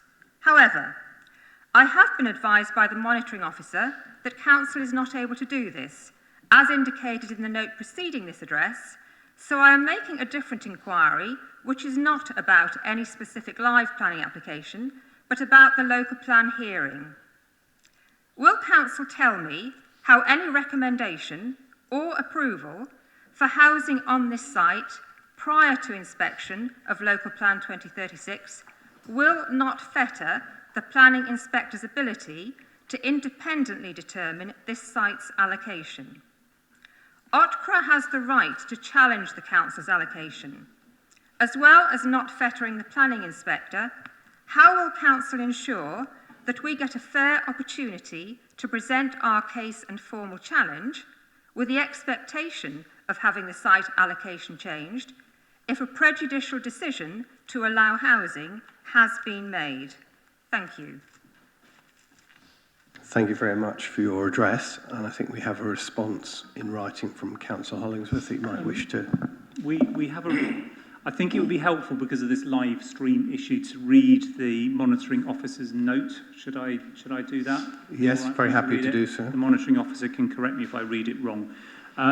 This address on William Morris Close should be noted without further comment and should not have any verbal response from the Cabinet member or councillors for the following reasons. 1. Councillors are reminded that the address relates to a live planning application which will be determined by the East Area Planning Committee in due course. 2. It is important for the Council not to fetter its discretion by stating in advance how a particular application will be determined. Officers must also be free to exercise their professional judgment when making recommendations for the determination of planning applications, and they should not be constrained in that exercise by decisions made by Council. 3. Equally, members should keep an open mind before an application is determined, and therefore members who may sit on the committee should not give a view on this matter, or they may be deemed to have formed a predetermined view and be unable to participate in the determination of the application when it comes before the committee again in the future. So that was the legal note. I wrote a written response which I shall read out before the legal note arrived. So the fact that it's now appeared on the paper, notwithstanding the advice not to make any comment, I had already made one. The comment that I have written is as follows. The site in question is subject to a live planning application. As with all planning applications, the City Council's officers must, I emphasise must, make recommendations to the Planning Committee, taking into account the national and local planning policies that might apply. The relevant Planning Committee or committees must then use their judgment to arrive at a decision on that planning application in the light of that advice. And I think if members read the two things together, my response and the monitoring officer's reply, I think that will give them a comprehensive assessment of the situation. Thank you very much for your address. So now we've finished on public speaking. We now move straight to agenda item 15, motions to council, and we're taking the order as on agenda item 15, starting with supporting EU nationals, which has been proposed by Councillor Garden, seconded by Councillor Gotch, which thankfully has no amendments. So, Councillor Garden, would you like to propose the motion? I would. Thank you, Lord Mayor. A few short years ago, we didn't need to distinguish between the different EU citizens living in the UK. We had spent over 40 years breaking down the barriers between us and becoming an integrated society. Mothers and fathers, brothers and sisters, lovers and neighbours have become integrated as a community. On the 1st of June 2016, Boris Johnson, Priti Patel, Michael Gove and Labour's Gisela Stewart all promised that there will be no change in status for EU citizens already lawfully resident in the UK, that they would be allowed to remain in their homes that they had made for themselves. Many who have moved to Oxford and who have contributed so much for our city have lived here for decades. Likewise, there are many who have moved out of Britain to take up residence in one of the other countries within the EU. I must question whether as many people would have voted to leave had they been aware of the harm and distress they would have caused to so many families. These lies should negate the result of that referendum. This promise made to the EU citizens has been betrayed by the settlement status scheme introduced on 30th of March this year. It is clearly intended to make it difficult for EU citizens to meet its requirements, and we have all heard stories of those applications who've been rejected on questionable grounds. Nor does it seem possible for our civil service to cope with the quantity of applications in a reasonable time frame. In fact, Brexit has become such a quagmire of uncertainty that it's unlikely that all the non-British EU citizens will even be aware of the deadlines and the requirements. The implications of the government's failures is that potentially hundreds of thousands of people will fail to comply and apply by the deadline through no fault of their own, and so become illegal overnight. This council should ensure the residents of this city are protected. This is why we've brought the motion to council, so that we can do our duty by them. Thank you.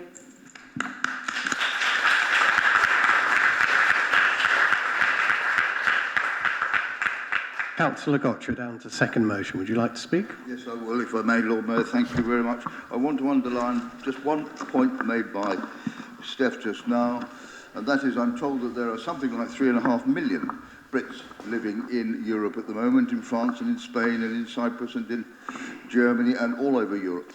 It's not a particularly elegant way of, in fact, asking that the Council should support this motion, but it's true nonetheless. We, quite apart from the way we treat people here, should bear in mind that we have more than 3 million Brits living abroad, and it is in our interest and their interest that we make it support the motion as it's put to the Council. Thank you. Thank you. I sense there's a fair degree of agreement on this motion. I have a few people wishing. I think I saw Councillor Rowley first, and I'll write everyone else's names down. Thank you, Lord Mayor. I'm very happy to support this motion. A few weeks ago, I had the rare and questionable privilege of meeting with an official from the Home Office who informed me that they have every intention that all EU citizens in Britain will have settled status by the time of Brexit. Now, as we know, and as I believe Councillor Cantor said about half an hour ago, the proportion of EU citizens who have been granted settled status is approximately 1/3 of those resident in the UK. And we have 3 weeks to go to the date when the Prime Minister tells us we're going to leave the European Union. Now, I know Mr Johnson is a fantasist, but there must be some risk that we will end up crashing out of the EU with 2 million EU citizens with no idea what their status is in this country. That would not only be a disaster for them, it would be a disaster for our NHS, a disaster for our industries, a disaster for this country's economy, and a disaster for our society. We must do everything that we can, and I'm sure this council and councillors individually will do everything that we can to help EU citizens and also to make very strong representations that they cannot be left in limbo depending on a response from a frankly incompetent Home Office and a government that doesn't know what it's doing and sometimes I feel couldn't care less. So thank you very much for bringing the motion. Thank you. I've noted Councillor Hollingsworth, Councillor Bealey-Summers, Councillor Corrie and Councillor Brown. So in that order. I'll be very brief. Councillor Gardner, moving it, said that perhaps if people realised the pain this would inflict on people, they would not have voted for Brexit. Perhaps another question could be asked. Perhaps if they'd realised that 21% of nurses that look after us, look after our parents, look after our children working in the Oxford University Hospital Trust are EU residents who have been put in this position by the Home Office, then perhaps they wouldn't have voted for Brexit. Councillor Bealey-Summers. Yes, I really welcome this motion because it happened to me as well. So in 2017, I applied for a permanent residency and it was rejected. Had been living in this country since 1995. I'd been married for 17 years, a nurse for 20 years, owning a property here in Oxford. And they rejected my permanent residency. And to my horror and the horror of my husband, and the bottom of my world really opened up, and to me, I always felt very welcome in this country, and it changed a little bit my way of seeing things. And there is also a fact that a lot of nurses as well at the hospital are leaving. Good nurses, very good staff, are being hemorrhaged at the hospital, you know, they leaving because they are not feeling safe and valued and protected, so they are leaving. So there are a lot more consequences to it than we ever thought, or people thought at the start. So yes, thank you very much. Councillor Corrie. Okay, first I would like to say thank you for this motion. As a European, I feel very welcome to read this motion. And what I would like is to share my example. I did the settled states. In the first time I was refused. And for me, of course, was a little, I feel a little anxious and asked why, if I pay all my tax, if the UK have my national insurance, why I need to prove more evidence to live here in UK. This is my first questions, and of course I record all my paid splits, and it was very, very easy to prove my evidence. But maybe others have more difficult than me. And I think it's very important to monitor really, because if in my case, and this could happen in more, and I think it's very important to monitor how many European citizens refuse for this settled status, and why, the reason. Because in my opinion, should be the opposite. If they have some doubts, they go, we put them our national insurance, they should investigate, not ask to prove more of this, because it's very, very, very embarrassed when I receive these answers. Thank you very much.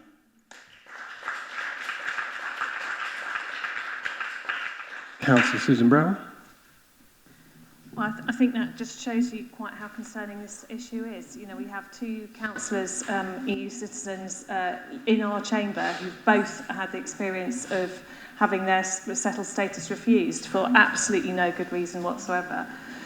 So I do think there are real dangers here that we are in a Windrush situation, and I think it is very important that we make it clear to people in the city that we will support them the best we possibly can to get through this settled status. And I would encourage people to get advice from wherever they can, from our advice centres, from our MPs, from the council, to make sure that they are getting, and I know that Asylum Welcome are offering specifically advice on this subject.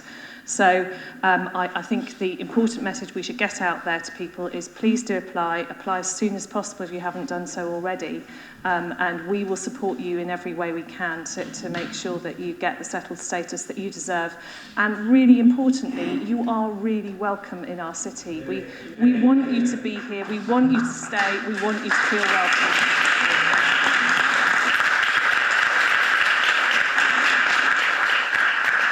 Thank you. I was going to move to a vote now. I don't know if people can see my T-shirt says we're all migrants. So I think that's been very much the tone of the debate. So thank you very much for that. So you wanted to sum up? Yeah, no, I will move to you in a second. I was just going to say that I'm glad you mentioned Asylum Welcome. It's of course one of my charities who got the contract to run the Europa scheme. And so they're very keen to help people. So it's good we get that message out to everyone. And as an employer, I've also suffered from people leaving. You know, a third of my staff have left who are European, non-UK citizens. So if you would like to sum up, Steph. To sum up, we have spoken many times about Oxford's open international outlook. We know that our city, our businesses, and institutions are successful because of it. But EU citizens are leaving, and there are fewer willing to take the chance of coming to work and live in Oxford. Brexit is threatening our health and prosperity, and it is incumbent on us to do something. I can't help but ask how Parliament ever gave its support to Article 50 without the status of all European citizens being resolved is beyond me. That includes Andrew Smith and Nicola Blackwood from Oxford, and it's something we have to make amends for. Those who meekly voted for that article let down millions of honest, hard-working citizens, turning them into some of the vulnerable members of our society. There has never been a more pertinent time for this chamber to remember our duty to protect all citizens' rights and do everything we can guarantee their rights in law. I therefore commend this motion to the House and ask the Council to support it. Thank you. Moving to a vote on motion 15A, supporting EU nationals. Those in favour, please show.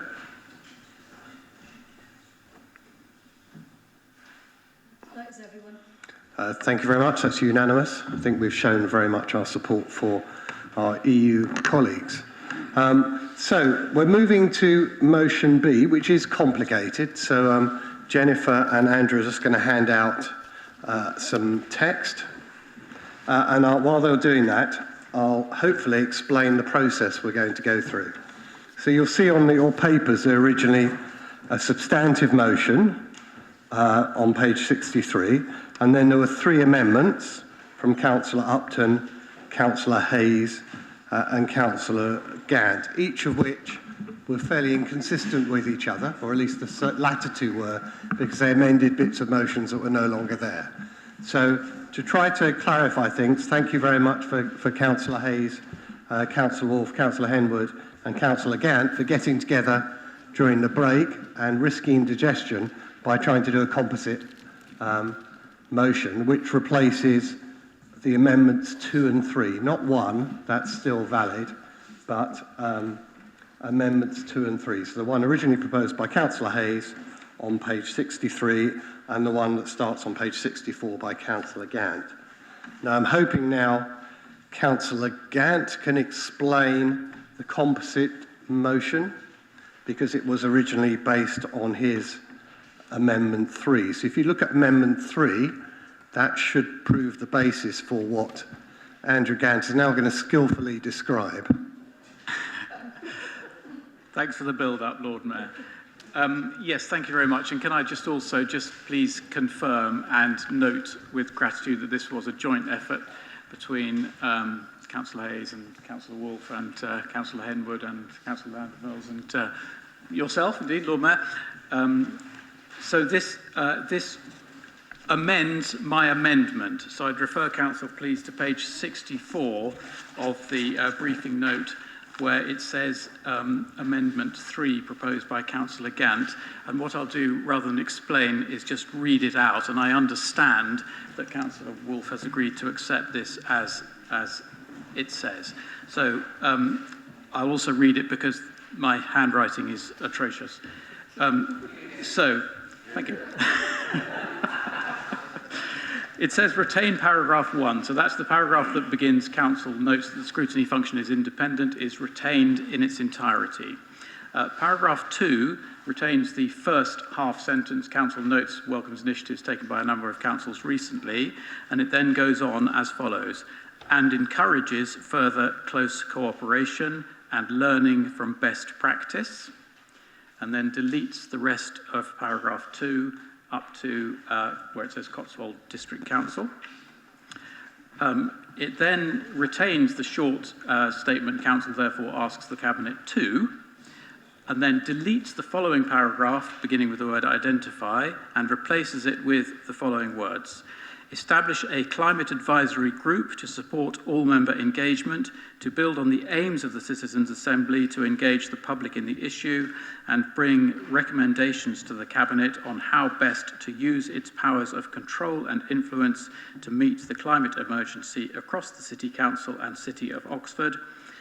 This does not preempt the outcome of the Citizens' Assembly and asks officers to report back to Cabinet on the financial and constitutional issues. I hope that's clear. If you couldn't read the last bit, that's in Anita's handwriting, not mine. So, just to make things, so hopefully everyone's clear on what the composite, so it's composited 2 and 3 together into the text that Andrew's just read out. Now, my understanding is Councillor Wolf, as a proposer of motion, is going to accept that, so that then becomes a substantive motion, correct? Correct, and if I can briefly speak to it, then that would be great. So now it makes sense to speak to that motion, which is now the substantive. Thank you, Lord Mayor. Yes, I'll do that. I'll just preface that by saying that the first and last paragraphs of the original motion have not been tinkered with. They're standing and they're subject to an amendment put forward by Councillor Upton. That will be dealt with later because they're separate. What we're talking about at this point is the central bit about what the council's doing. Just to set the context, really, the underlying aim of this is to say, okay, how does the council carry forward dealing with the climate emergency motion that was passed last January? The first thing that's happened, which is extremely welcome, is the Citizens' Assembly, which is in the midst of its deliberations effectively at the moment, another weekend to go. And nothing in this, as this amendment says, is counter to any of that. Instead, what will happen as a result of that, it will make recommendations. Scrutiny Committee has already got it on its work programme to have a look at those, and it will be considered by Cabinet in the proper run of things. So what this is really doing is looking beyond that. Now, already the officers within the council have started to act, I understand. I don't know the details, but clearly, responding to climate emergency is something which it's a kind of holistic thing that the council has to do. It crosses all the departments, needs a sort of a really good overview of the response. And my understanding is that our officers do already have a group that's starting to do that. That's an officer group. And really, this is feeling towards, okay, so how does the rest of the council and the public know about that, reflect on it, engage with it in some way? And how do we do that? So the original motion suggested that maybe Scrutiny might pick that up. That doesn't work because Council can't tell Scrutiny what to do, as this amendment says. It's not about that. So we wanted to say something that was specific about how we carry this forward without trying to predetermine things because it's a fluid situation. And so that's how we arrive at the suggestion of an advisory group, a climate advisory group. This gives the officers team that's trying to do this some cross-party, some all-member group that they can refer to, a sort of standing group that can refer to, and that group can then do ongoing reflection on how we can keep the pot boiling, really. It's about building on the impetus of the climate, of the Citizens' Assembly, keeping the whole council engaged in the process and drawing the public, because our papers are largely public, drawing the public into that debate and keeping the energy there. It's about keeping the energy levels up. Thank you. So I'm going to ask Councillor Henwood, as the seconder of the amended motion, whether he wishes to speak. Thank you, Lord Mayor. I'd like to thank the Labour Party, the Liberal Democrat Party and everybody else involved for their support in establishing this amendment. I'd like to support this one. I think there is a need for a climate advisory group. I think it can do some really valuable work, both for the City Council and for its public that it serves. Yes, I won't add any more because I think Dick has already eloquently explained our position.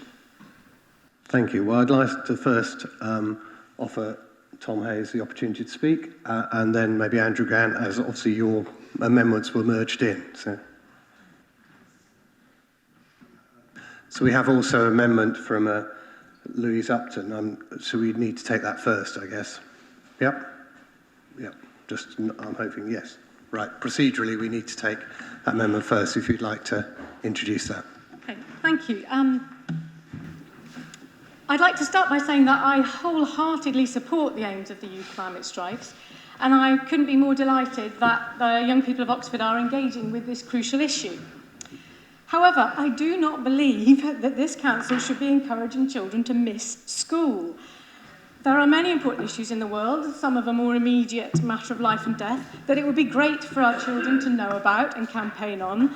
But we are the adults here, and I don't think we can say that one issue is more important than another, that it's okay to miss school for this issue, but not for another, that might seem incredibly important to somebody else.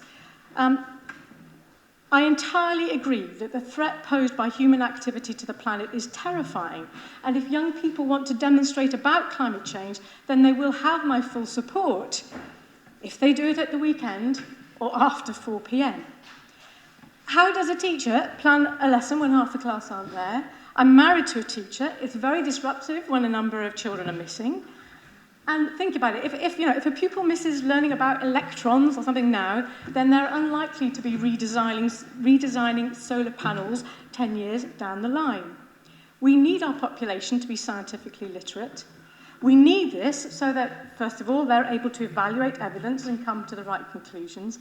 And we need this because the kind of scientific breakthroughs that we hope will be made in the future will have to be made by them. I have a 15-year-old niece in Oxford, and I'm incredibly proud of her. She spoke at the County Council Pensions Committee earlier this year to beg them to disinvest from fossil fuels. But this is her GCSE year. She won't thank me for saying this, but she's struggling with some of her subjects. And the last thing she needs to be doing is taking one Friday a month off school. And we should not be encouraging her to do so. So please support this amendment. Thank you. So, thank you. Do you have a seconder? Yeah, and just so we're clear exactly what, because it's been a little bit confusing process. So we're actually you're seeking to amend the first and the last paragraph from the original motion. Indeed, Lord Mayor, yes. Yes. Colleagues, I thought that the first school strike was incredibly powerful. It was inspiring. It did a huge job in raising awareness, and it demanded a political response. And our council we have created that response, we have shaped our response, and the work is now underway with our policies and the Citizens' Assembly. So we're in a new phase. We're now in a delivery phase, and that's what we should be focusing on. Children went on strike because they fear for their future. We all do, and that's why we're taking action. But children's futures is also about their education. Repeatedly missing school undermines that. Young people doing GCSEs and A-levels are following a curriculum which they need to study and they need to understand properly. If they miss lessons, they have to catch up. That is disruptive for them and their learning. It's disruptive for the teachers and for the schools. I don't think that I could, for example, criticise the Tory government's austerity cuts, which means that some schools are closing at midday on some days or having shorter days altogether, on the grounds that impacts on children's education and support a motion which encourages children to go on strike and leave their places of learning. We are a responsible council. As Louisa said, we're the grown-ups in the room. It is not our job to tell teachers and head teachers how to manage their schools. So I would urge you to put children first and support this amendment. Thank you. I have Councillor Hayes, Rush, Henwood, Wolfe and Tanner and Howlett and Harris. So I'm going to draw a line. I'm going to draw a line under that, I'm afraid. We'll put Clarkson down as well, but we've got the main motion to and Ross Smith as well. Right. Sorry, Lord Mayor, are we taking an equal number of those in support and those opposed to this amendment? We can't do that because I've got no idea until they speak. So, Councillor Hayes. Thank you, Lord Mayor. I just want to start by saying that we're asking about a specific strike, a couple of strikes which took place in September. This isn't around giving support to routine strikes, as I read the motion. I want to make 3 brief points. The first is around tone. We've just seen significant cross-party working over tea in order to amend the motion. That's what the city wants. It wants to see people coming together in a civil, adult way. It's what they want to see in Westminster and Whitehall, and they just aren't seeing that. And I would like to think that one of the reasons why we are doing that here in Oxford is because we have young people who are setting an example. When you look at the strikes which have happened recently, they haven't been behaving in bizarre or unfortunate ways. They've been behaving peacefully, in an empowered way, because they care about their future. And I think they've set a tone for adults to actually look at and follow. The second point, because time is brief, is around purpose. I think we all agree that we want to meet the climate emergency. The question that's been put quite fairly and well by Louise is, do students need to take a day off school in order to achieve it? Could they do that after 4 p.m. or on a Sunday? And I would venture the view that actually going on strike is a key part of this. It's very different, for instance, to workers walking out of their workplace and going on strike because, as Christine and I have discussed, that's in order to hurt business. That's in order to hurt profitability. Children, by going on strike, are by definition hurting their own education. Let's accept that. But actually, they aren't going on strike in order to hurt their education. They're doing it in order to shame adults, in order to cause reputational damage to adults, in order to hurt the sensibilities that exist among adults about continuing with fossil fuel burning and behaviours and lifestyles which are harmful to our climate. And so in that sense, there is a hurting element involved which makes it an important strike. And I think also it's worth talking about a final thing, which is about representation.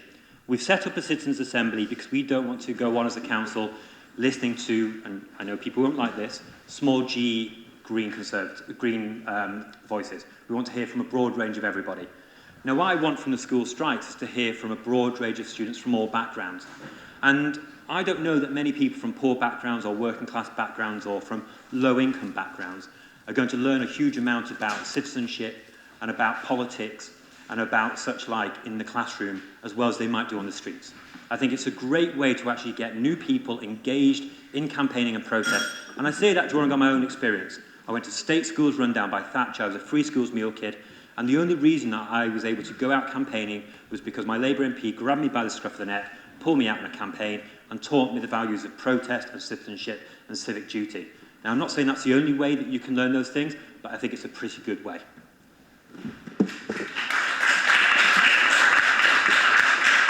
Councillor Rush. Thank you very much, Lord Mayor. I thought the amendment was very well put, but unfortunately I can't be supporting it. And one of those reasons is I am a teacher myself by trade. I'm sort of taking some time out to study, but I did 4 years teaching in a London school. And one of the things that we really wanted to impress upon the students is that, as well as teaching history, we also wanted to teach them to be active citizens who actively pursued social justice in their lives. And as a teacher, I would not be prouder than my students walking out and taking part in a climate strike. And actually, I'd hope that I'd be with them too. And I also think when we talk about, I mean, I'm thinking of my own daughter as well. She's very young, but when she's older and when she's old enough, I would also be extremely delighted if she was to take part in a climate strike. But she's only 15 months. By the time it gets to her, no, but this is a serious point, because by the time it gets to the age where she can take part in climate strikes, it might already be too late. So I think that answers the point that Councillor Upton made about, well, why this issue and not other issues? Well, this is about extinction. This is about actual life on Earth. This is about a future for our children. There's a reason why this issue of all of them is one that we should be expecting emergency action. And that's why we passed the climate emergency. And that's my second point, is that we passed the climate emergency, and yet we're saying to the people of Oxford, to the students of Oxford, that we don't expect anything out of the ordinary here, that life must continue and you must be in all of your lessons and no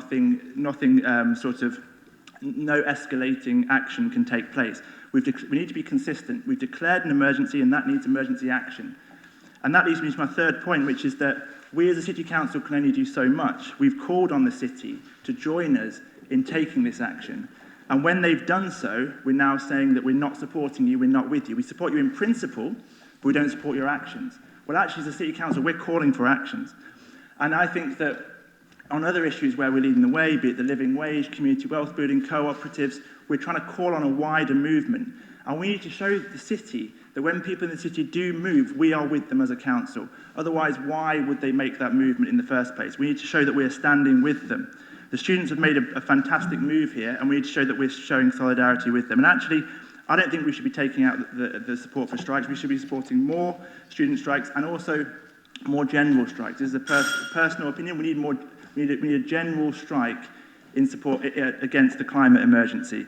So I think we should be leading the way in the city, and we should be supporting those who are taking action for all of our futures.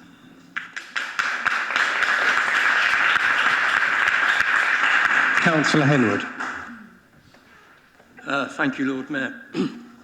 Well, I'm a school teacher at St Greg's, and I stand in the classroom and I stand in awe sometimes at some of the things that my students make, do and say.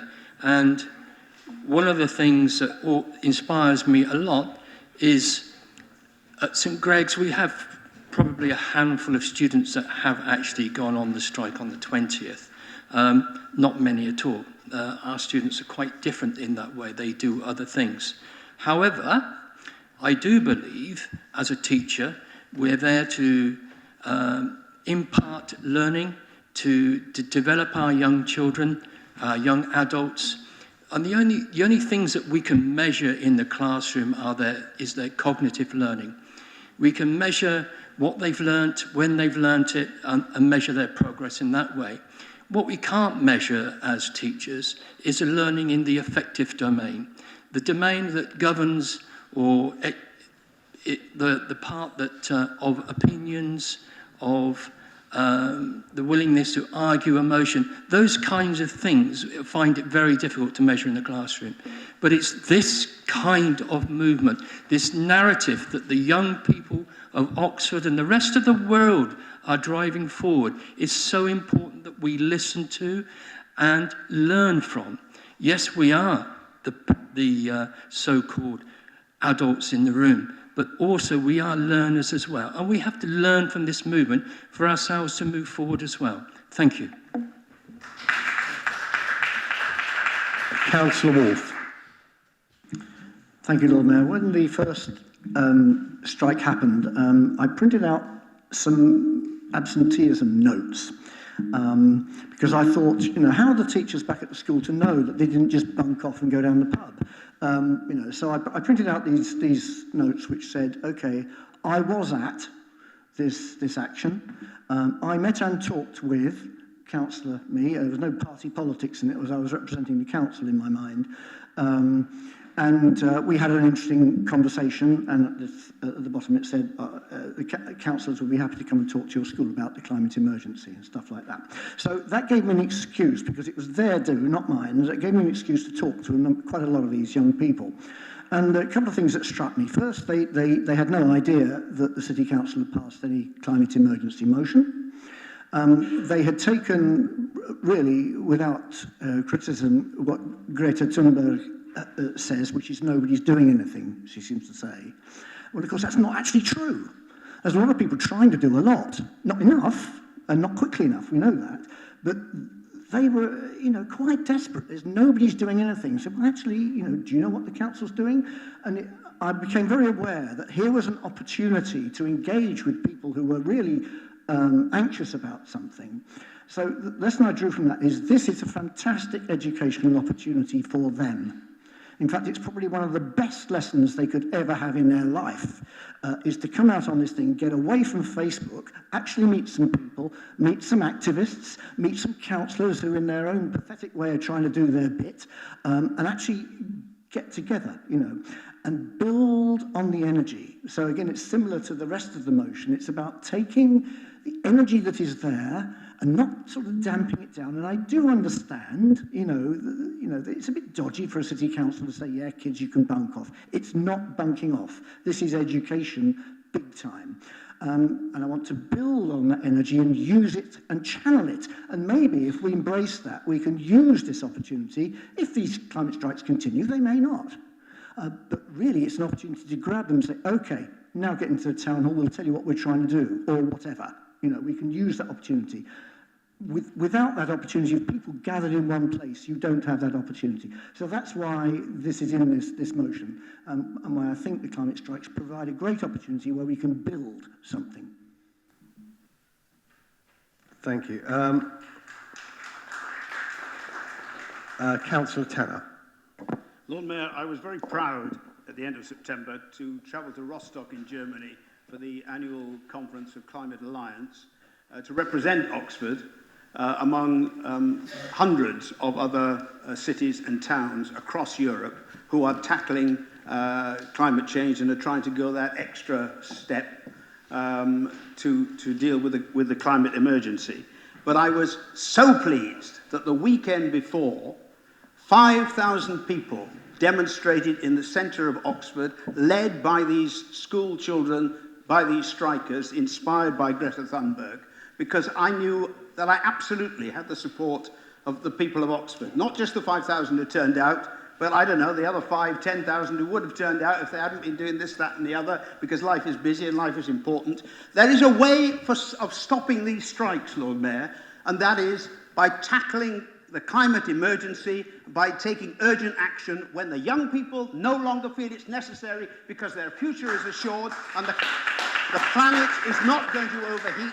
They won't come out on strike anymore, and they will have learned a great lesson about politics, about how you engineer change, about how to hold a banner, how to organise a march. These are important lessons which everybody should be learning. We don't normally learn them in school. I didn't do it as a school child, but when I became a teacher, my first job, in my second year of teaching, I led a strike in London for higher pay for teachers, and it taught me more about politics, I was going to say, than I've ever learned in the Labour Party, but that would be a bit unkind. So, Lord Mayor, I think this is an excellent motion as it stands, particularly with the composite amendment that we've accepted.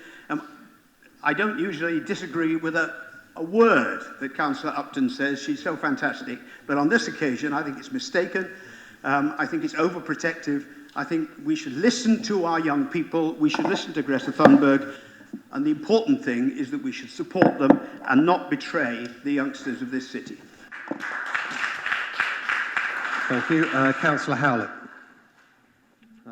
Thank you, everyone. I really appreciate hearing everybody's views on this. And yeah, I mean, I suppose I want to share a bit about, well, I think firstly there's an important thing to say that we should not confuse more discussion of climate change and greater awareness of it as an issue with the required action. We are still hurtling in the wrong direction. We are absolutely, I think, doing all that we can in this council to turn that around.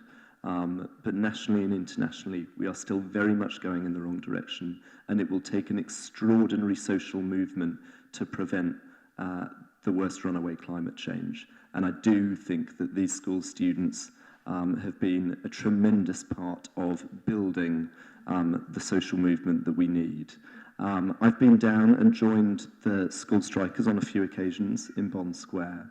And there's one particular memory that I have of seeing one of the students, a girl of 15, get onto the steps of the memorial and ask all of the students gathered, how many of you fear you will not live to reach old age because of the threat posed by climate change?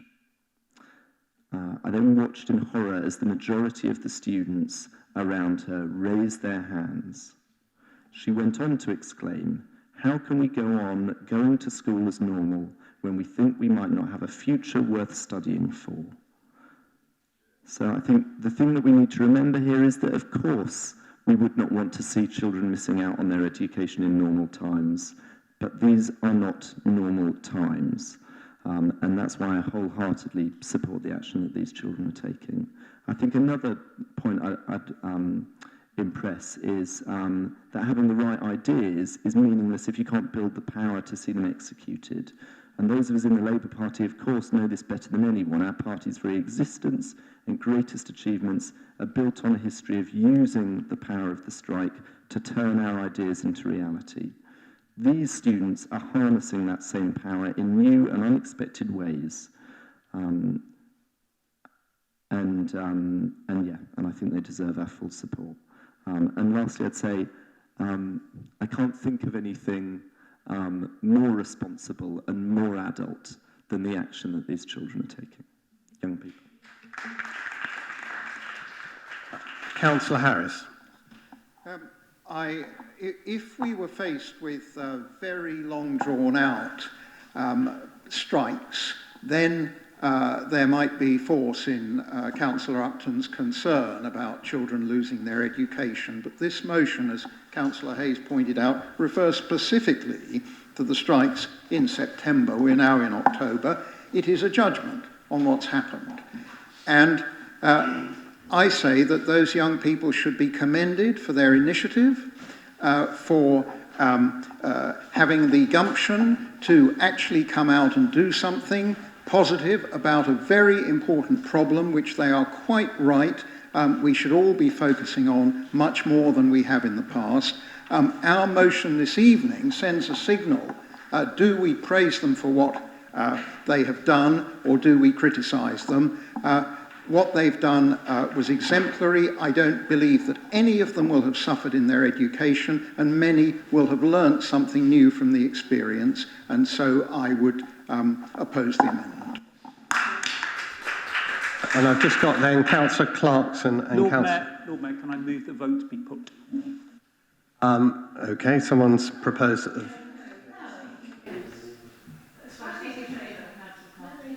I'll only be a minute. Okay, I've had I was drawing a line under Councillor Clarkson and Councillor Ross-Smith. Okay, right. Okay. I'm going to talk about a couple of fairly technical things, but quite important things. It's not that long ago since we had Operation Bullfinch in the city. Firstly, if parents have not given their clear consent for their children to join a strike, then the pupils' safety remains the responsibility of the school. Is it fair to place the burden on schools when they cannot even be aware of any potential dangers which pupils might face in travelling to and taking part in climate strikes? And as a school governor, I'm also fully aware of the pressures that head teachers constantly face when they're with requests for pupils to be allowed to take time off to go on holiday. And let's face it, lots of parents claim that going on holiday is expanding a child's education in just the same way as climate strike. Do we allow all of that?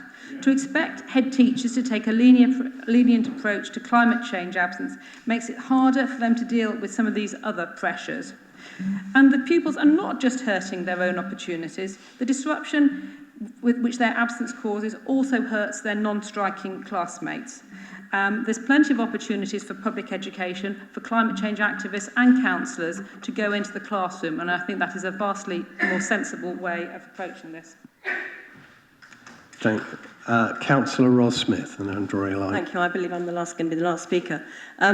Councillor Clarkson has mentioned safeguarding, and as a safeguarding governor, it's something that I would take very, very seriously, as does the head teacher of the largest primary school in Oxfordshire, which is Windmill Primary School, where I'm also a school governor.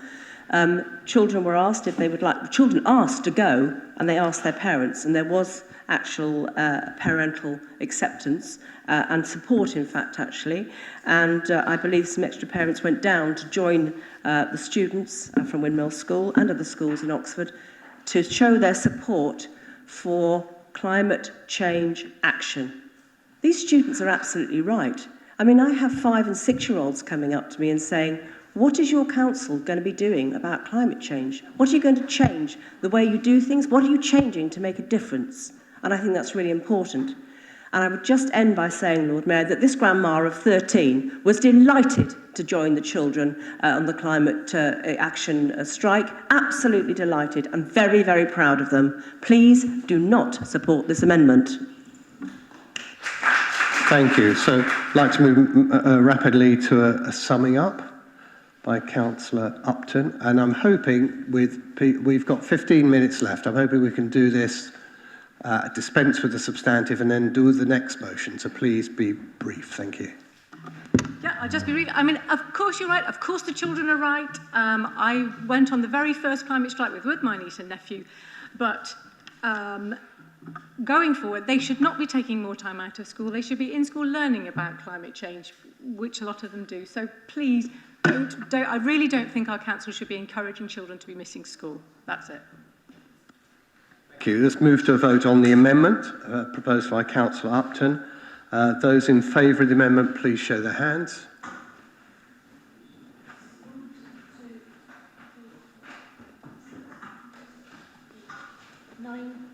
Those against?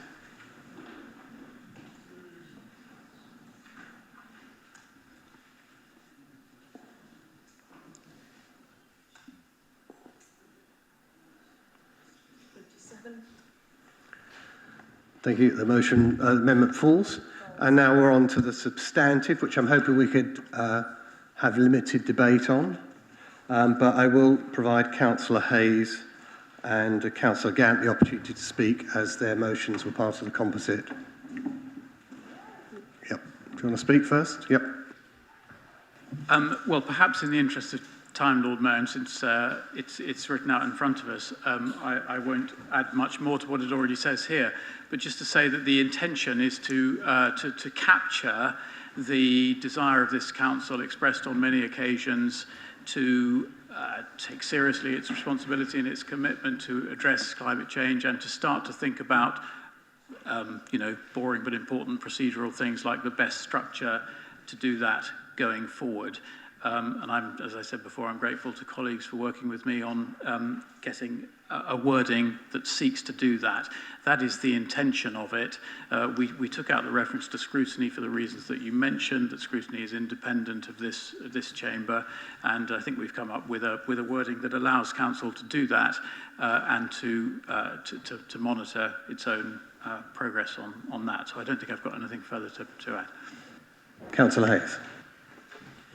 Thanks, Lord Mayor. I'll be very brief because I'm very eager that we get to Councillor Howlett's motion. I think I just want to emphasise the cross-party element of the proposed advisory group. Just as we had an advisory group which was cross-party in setting up and formulating the Citizens' Assembly, and I think that the meetings which Susan as leader chaired proved that to be a quite helpful approach. So I think that we should be trying to emulate a level of cross-party cooperation in the formulation of the Council's response to the climate emergency over the next few months and years. I think I'll leave it there, but I hope people will support this motion on the basis of that cross-party cooperation. Thank you.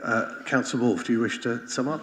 I'm not actually so much going to sum up, Lord Mayor, as say that I hope that those who supported the amendment to the motion, which has then fallen, won't as a result feel that they can't actually support the unamended motion that goes forward, because I think, expressing opinions about whether kids should abscond from school or whatever you call it, it is actually one thing, but actually the City Council taking action itself is probably more important. So it was a plea to those who supported the amendment which fell. Thank you. So I'll move straight to a vote on the composited, unamended motion. Those in favour, please show.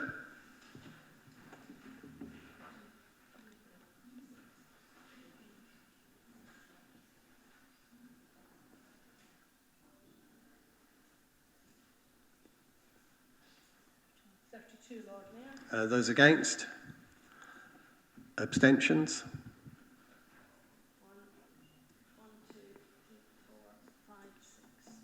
7 abstentions. Okay. Motion. Yeah, the composite vote. Thank you very much. Moving swiftly on, because I'm keen to get through the third motion by Councillor Howell on community wealth. If you'd like to propose the motion. Thank you very much, Lord Mayor. Yep, so it's a real pleasure to propose this motion. This very much builds on good work already done by our council. Our commitment to the Oxford living wage, the creation of our wholly owned companies, and a percentage of contracts being weighted for social value, to mention just a few areas. And the plans for the development of our new inclusive economy strategy provide an excellent frame for pursuing this work further. Indeed, one of the leading thinkers on community wealth building, Neil McInroy, is addressing a seminar which forms part of that policy development process later this month. So what are we talking about when we talk about community wealth building? I wanted to use this opportunity to expand a little on what this agenda is about, building on what's already mentioned in the motion. So boiled down, it's an alternative local economic approach to the business as usual ideas of external inward investment and trickle-down economics. Proponents speak of creating a generative approach to wealth rather than an extractive one, keeping the money generated in an area. Am I speaking too close to the microphone again? I'm really sorry. I'm so sorry. Someone should prod me next time I do that. Sorry, everybody. Very keen that you'll hear every word I have to say. Proponents speak of creating a generative approach to wealth. Is that better? Oh, sorry. Okay. Apologies. Here, okay. Do continue. The time from this. Thank you. So proponents speak of a generative approach to wealth rather than an extractive one, keeping the money generated in an area in that area and seeing it shared and owned more widely. It takes as the building blocks of an inclusive economy the local anchor institutions in that place. So here in Oxford, that might be the city and county councils, the universities, the health trusts, and other large employers with firm roots in the city. It then applies 5 principles which these institutions in partnership agree to promote in their work. These 5 principles break down as, firstly, plural ownership of the economy. So a council encouraging employee-owned businesses or co-ops or creating municipally owned companies. Secondly, fair employment, payment of the living wage or recruitment targeted at marginalised groups. Thirdly, socially just use of assets. For instance, a council providing space for small businesses to grow in buildings it owns. Fourthly, making finance work for local people. Pension funds investing in social housing or support for credit unions are examples. And then fifthly, progressive procurement of goods and services. Examples here might be an Oxford College getting its ground maintenance done by the brilliant Aspire social enterprise, or an NHS trust contracting out catering to a company which recruits ex-offenders. Taken together, these policies can help us start to imagine a future where our city's anchor institutions share a commitment to a more equal and radically more sustainable economy, where wealth is generated by the many for the many, not owned and controlled by the few. You're finished now? Thank you. We've got 5 minutes left. I have Councillor Turner and Councillor Ross-Smith. If those two are brief, we could just finish. I don't think we'll have time for anyone else and still get this motion through. So, Councillor Turner. Thanks, Lord Mayor. In that case, I'll try and take the hint. Richard and I have talked about these issues quite a lot, and he'll remember. It's always very good-natured, as it always is with Richard, but we talked about the Preston model. And I said, what about the Oxford model? Because I think in Oxford, we've got a really positive story to tell here. Early memory of mine was about ODS making it plain they wanted to run our services, refuse collection services in the future. And our staff went out in their free time to demonstrate with the vehicles how they could do a better job. And now we're in a position where in our MTFS we're looking at a £3 million a year dividend going back to support local public services from the work done by that wholly owned company, not just, of course, for the council, but much more widely for the local community. Again, our local housing company, which is going to be doing the same thing. And that's about paying decent rates of pay. It's about having the right sort of working conditions, the right sort of ethos, which is in line with our values as the sole owner and as the shareholder. Not only that, we also, of course, we heard a lot about the range of cooperatives which work in Oxford. For me, that's partly about the policies. We're reviewing our procurement policy, and I think we'll look at what we can do to be supportive. But it's also about the practicalities and making it plain to local SMEs, whether cooperatives or other companies, exactly that the council will be very, very interested in working with them. So I think this motion is a really, really helpful point to demonstrate we're on the same page in this. We want to work with that local sector. I think we've got a really, really good story to tell. Our local spend is actually very, very good. If I may brag a bit, it's an awful lot better than Preston even. But we can still do more. And I think I'd invite really all of those interested in the local economy to get involved when we review our procurement strategy, be part of this wider conversation, so that hopefully we really can make local pounds work for people across our city. Thank you. Thank you. Well, I ask you to be brief. You just speak more rapidly. So, Councillor Roll-Smith, if you could be brief, and then we'll hopefully get to the vote. I'll be brief, yes, of course, Lord Mayor. I shall be supporting this motion. I believe very much in supporting our local SMEs. Let's give an example of where that hasn't happened with one of our partners, and that is Oxfordshire County Council, who let an enormous contract to Carillion, and we all know what happened to that. It was dreadful. Carillion promised that they would use local companies, and yet one of the schools where I was a governor, we had people coming across from Northern Ireland to do the work of building the new school buildings, which was ridiculous. Meanwhile, we had local companies like the good old Knowles and Son, who knew the boiler in our nursery school backwards and knew how to tweak it to make it keep going, not able to come and do that job and keep it going and costing the nursery more money. We had Carillion instead facilitators coming in and doing a very poor job. So I believe very much that we should be supporting our local companies and keeping them going. When Knowles and Son went out, a lot of people lost their job, and that was wrong, not good for society, not good for our economy locally, and not good for Oxford City. We need to support our local suppliers. It rolls on from that. So I really do support this motion. Thank you, Chairman. I'm hoping we've got lots of people want to speak. I'm really sorry for that, having to turn you down, but we won't get this motion through. I'm hoping, Councillor Howlett, you can sum up in 2 seconds. I'm happy to move to a vote, yeah. Thank you. Well, I will move to a vote indeed on motion 15C, Community Wealth. Those in favour, please show.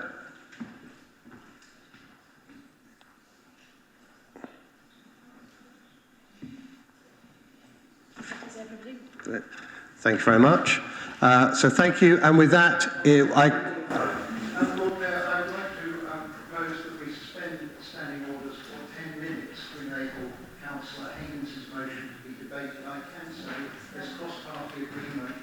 Both Councillor Haynes and my group are happy to accept Councillor Hollingsworth's amendment. It is an urgent. Unfortunately, the advice we have on motion D is that it's not at all simple. So I'm reluctant to extend business because I think it will be rather more than 10 minutes. So, yeah, I'm an officer. Right. Councillor Hollingsworth, who has some experience in these matters, has proposed an amendment which both Councillor Haynes and my group accept. So that should make it uncontroversial between us. Okay, so if people do want to extend business for 10 minutes, I will need a show of hands. Those in favour of suspending standing orders to get 10-minute extension? Those in favour? I better be in favour as you won't have a chair.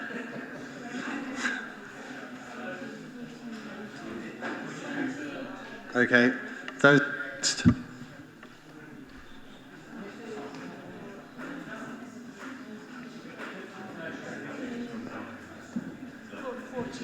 Okay, so we're going to extend for 10 minutes, and it is 10 minutes only. So, Councillor Haynes, would you like to propose your motion? Yeah, thank you very much. What is basically, it's the reason is for the John Radcliffe Hospital, and what to say is it's grossly unfair on people who are sick and friends and family of those wanting to urgently visit people in hospital to allow the current situation to continue.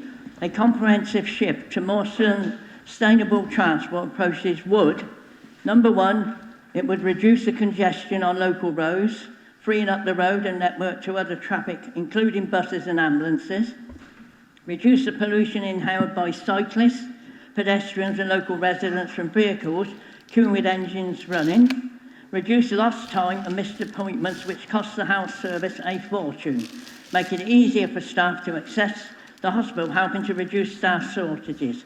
I hope this motion can be carried to allow us to resolve this long-standing issue for now and in the future, and to alleviate some of the problems that the public so clearly and desperately needs resolving. Thank you. Thank you, Councillor Haynes. It was indicated by Councillor Harris you were accepting the amendment from Councillor Hollingsworth, is that correct? Yes, correct. Okay, so we don't need to debate that amendment separately, but I do have that Councillor Harris is seconding, so you have the right to speak. I have Alex Hollingsworth, Mary Clarkson, Councillor Altaf Khan and Rod Smith, and I think that will easily use up. We won't do that in 10 minutes. So if people either want to step back when I call their names or be in 10 seconds, otherwise we simply won't get through in 10 minutes. The purpose of this motion is to emphasise the urgency and importance of the situation. It's not opposed to any longer-term plans for additional park and rides in the area or anything like that. It is simply to recognise that at the moment people who need to go to hospital or take relatives to hospital or visit relatives are having to wait in long queues, which is completely uncivilised and shouldn't be acceptable. This motion should emphasise to everyone involved that it is time to speed up doing something about it, and so I commend the motion to the Council. Thank you. Councillor Hollingsworth. Thank you very much. I wasn't anticipating my amendment being accepted, so I lost most of my remarks. But the kinds of things which the Trust can and should do in addressing the issue, and these are things which are accepted by officials at the Trust, because I've spoken to them about it. One of the quickest things they could do is to get on and shift the 60,000 appointments a year which have been moved, which should have gone to Banbury, but have been unable to go to Banbury because of the prolonged legal action over the Keep Orton General campaign. That would be 60,000 appointments which could be had in Banbury and not in Oxford, and that would reduce significantly the pressure on the roads in Headington. But what there are is a series of issues around parking which can be addressed. I have been told by executives at the Trust that the patient and visitor spaces are being used by staff. I think that's obvious to anyone who goes there in the morning. They're also being used as a subsidised parking for Headington. There are people who are parking there and then going into Headington for other reasons because the parking charges are half those of the suburban car parks. And I thought the Council would be interested, very briefly, in two sorts of eligibility for transport. Oxfordshire County Council, like most county councils, offers free school transport.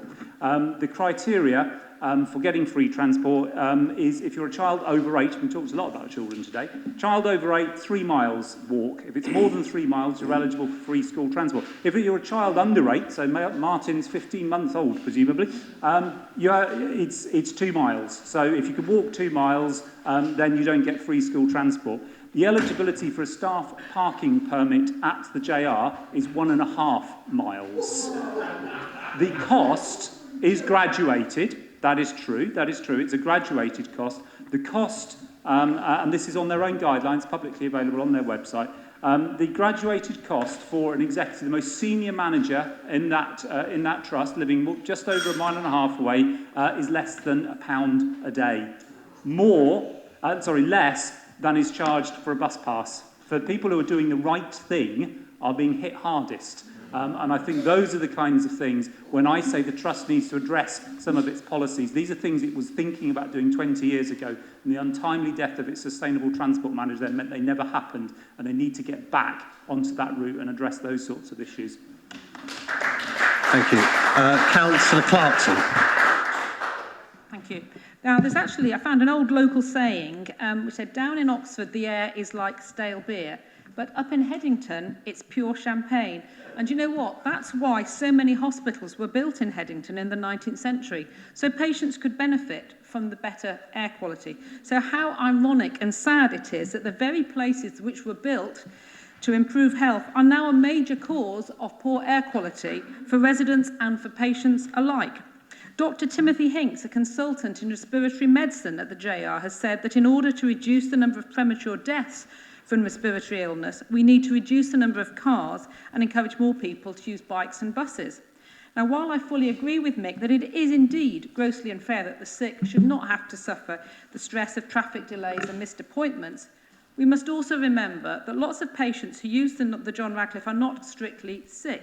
They may be there, like me, for annual glaucoma checkups, broken thumbs, vaccines, medicine trials. The reason why most choose not to use a car isn't because of serious illness, but simply because of an absence of decent public transport. Our priority then should be to reduce parking at the hospital and improve the frequency and reliability of public transport across the county to the JR. Then local people and patients and staff will benefit. Thank you.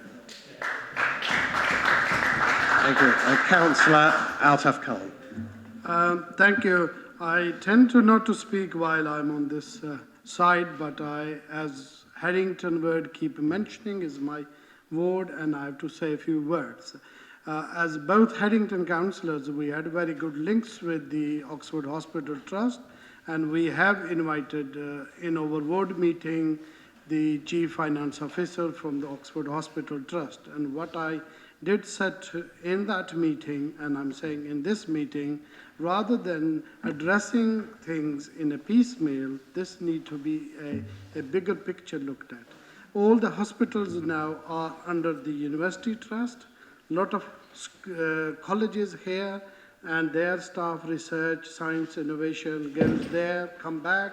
So, and then you got the whole county coming to the hospitals, and as we said, for the relatives and friends and families. So Oxford City, the University Hospital Trust and the county need to work together for the connectivity of the transport, and looking this is in a bigger picture where I believe the Oxford University have signed up £4 billion with Legal and Journal, trying to increase the science and innovation, increasing the student accommodations, a lot of other industrial work is going on. So they need to work with the two authorities to address this problem, which is a bigger picture, is not going to solve just to say we increase this many numbers, we do this, we do that. So it's a bigger picture need looking across the authorities, and I'm very careful of the advice that's been given as the local plan is going through the examination. So we shouldn't be trying to make the point or sometimes try to address the other, the work is already happening at the local plan and try to address this bigger problem. I fully have a conscious of what the Councillor Haynes is saying. I live in Haddington, Marston, I work, and I know the problem. So we have 1 minute left now, Councillor Ross Smith, and then somehow Mick Haynes has to sum up. Right. It's not a black and white issue with the problems of transport and things to the sites. We have indeed 6 hospitals in the Haddington area.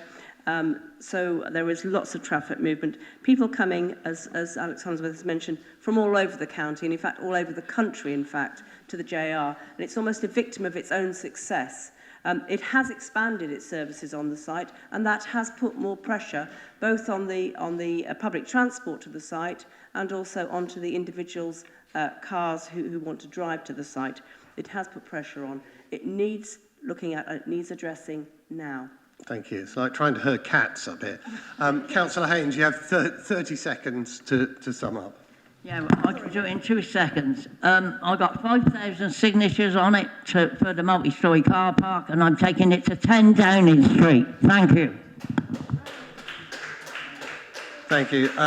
Those will move straight to a vote on the motion as amended by Councillor Hollingsworth's amendment. Those in favour, please show. Are we voting for a multi-storey car park? No. Well, that's what it sounds like.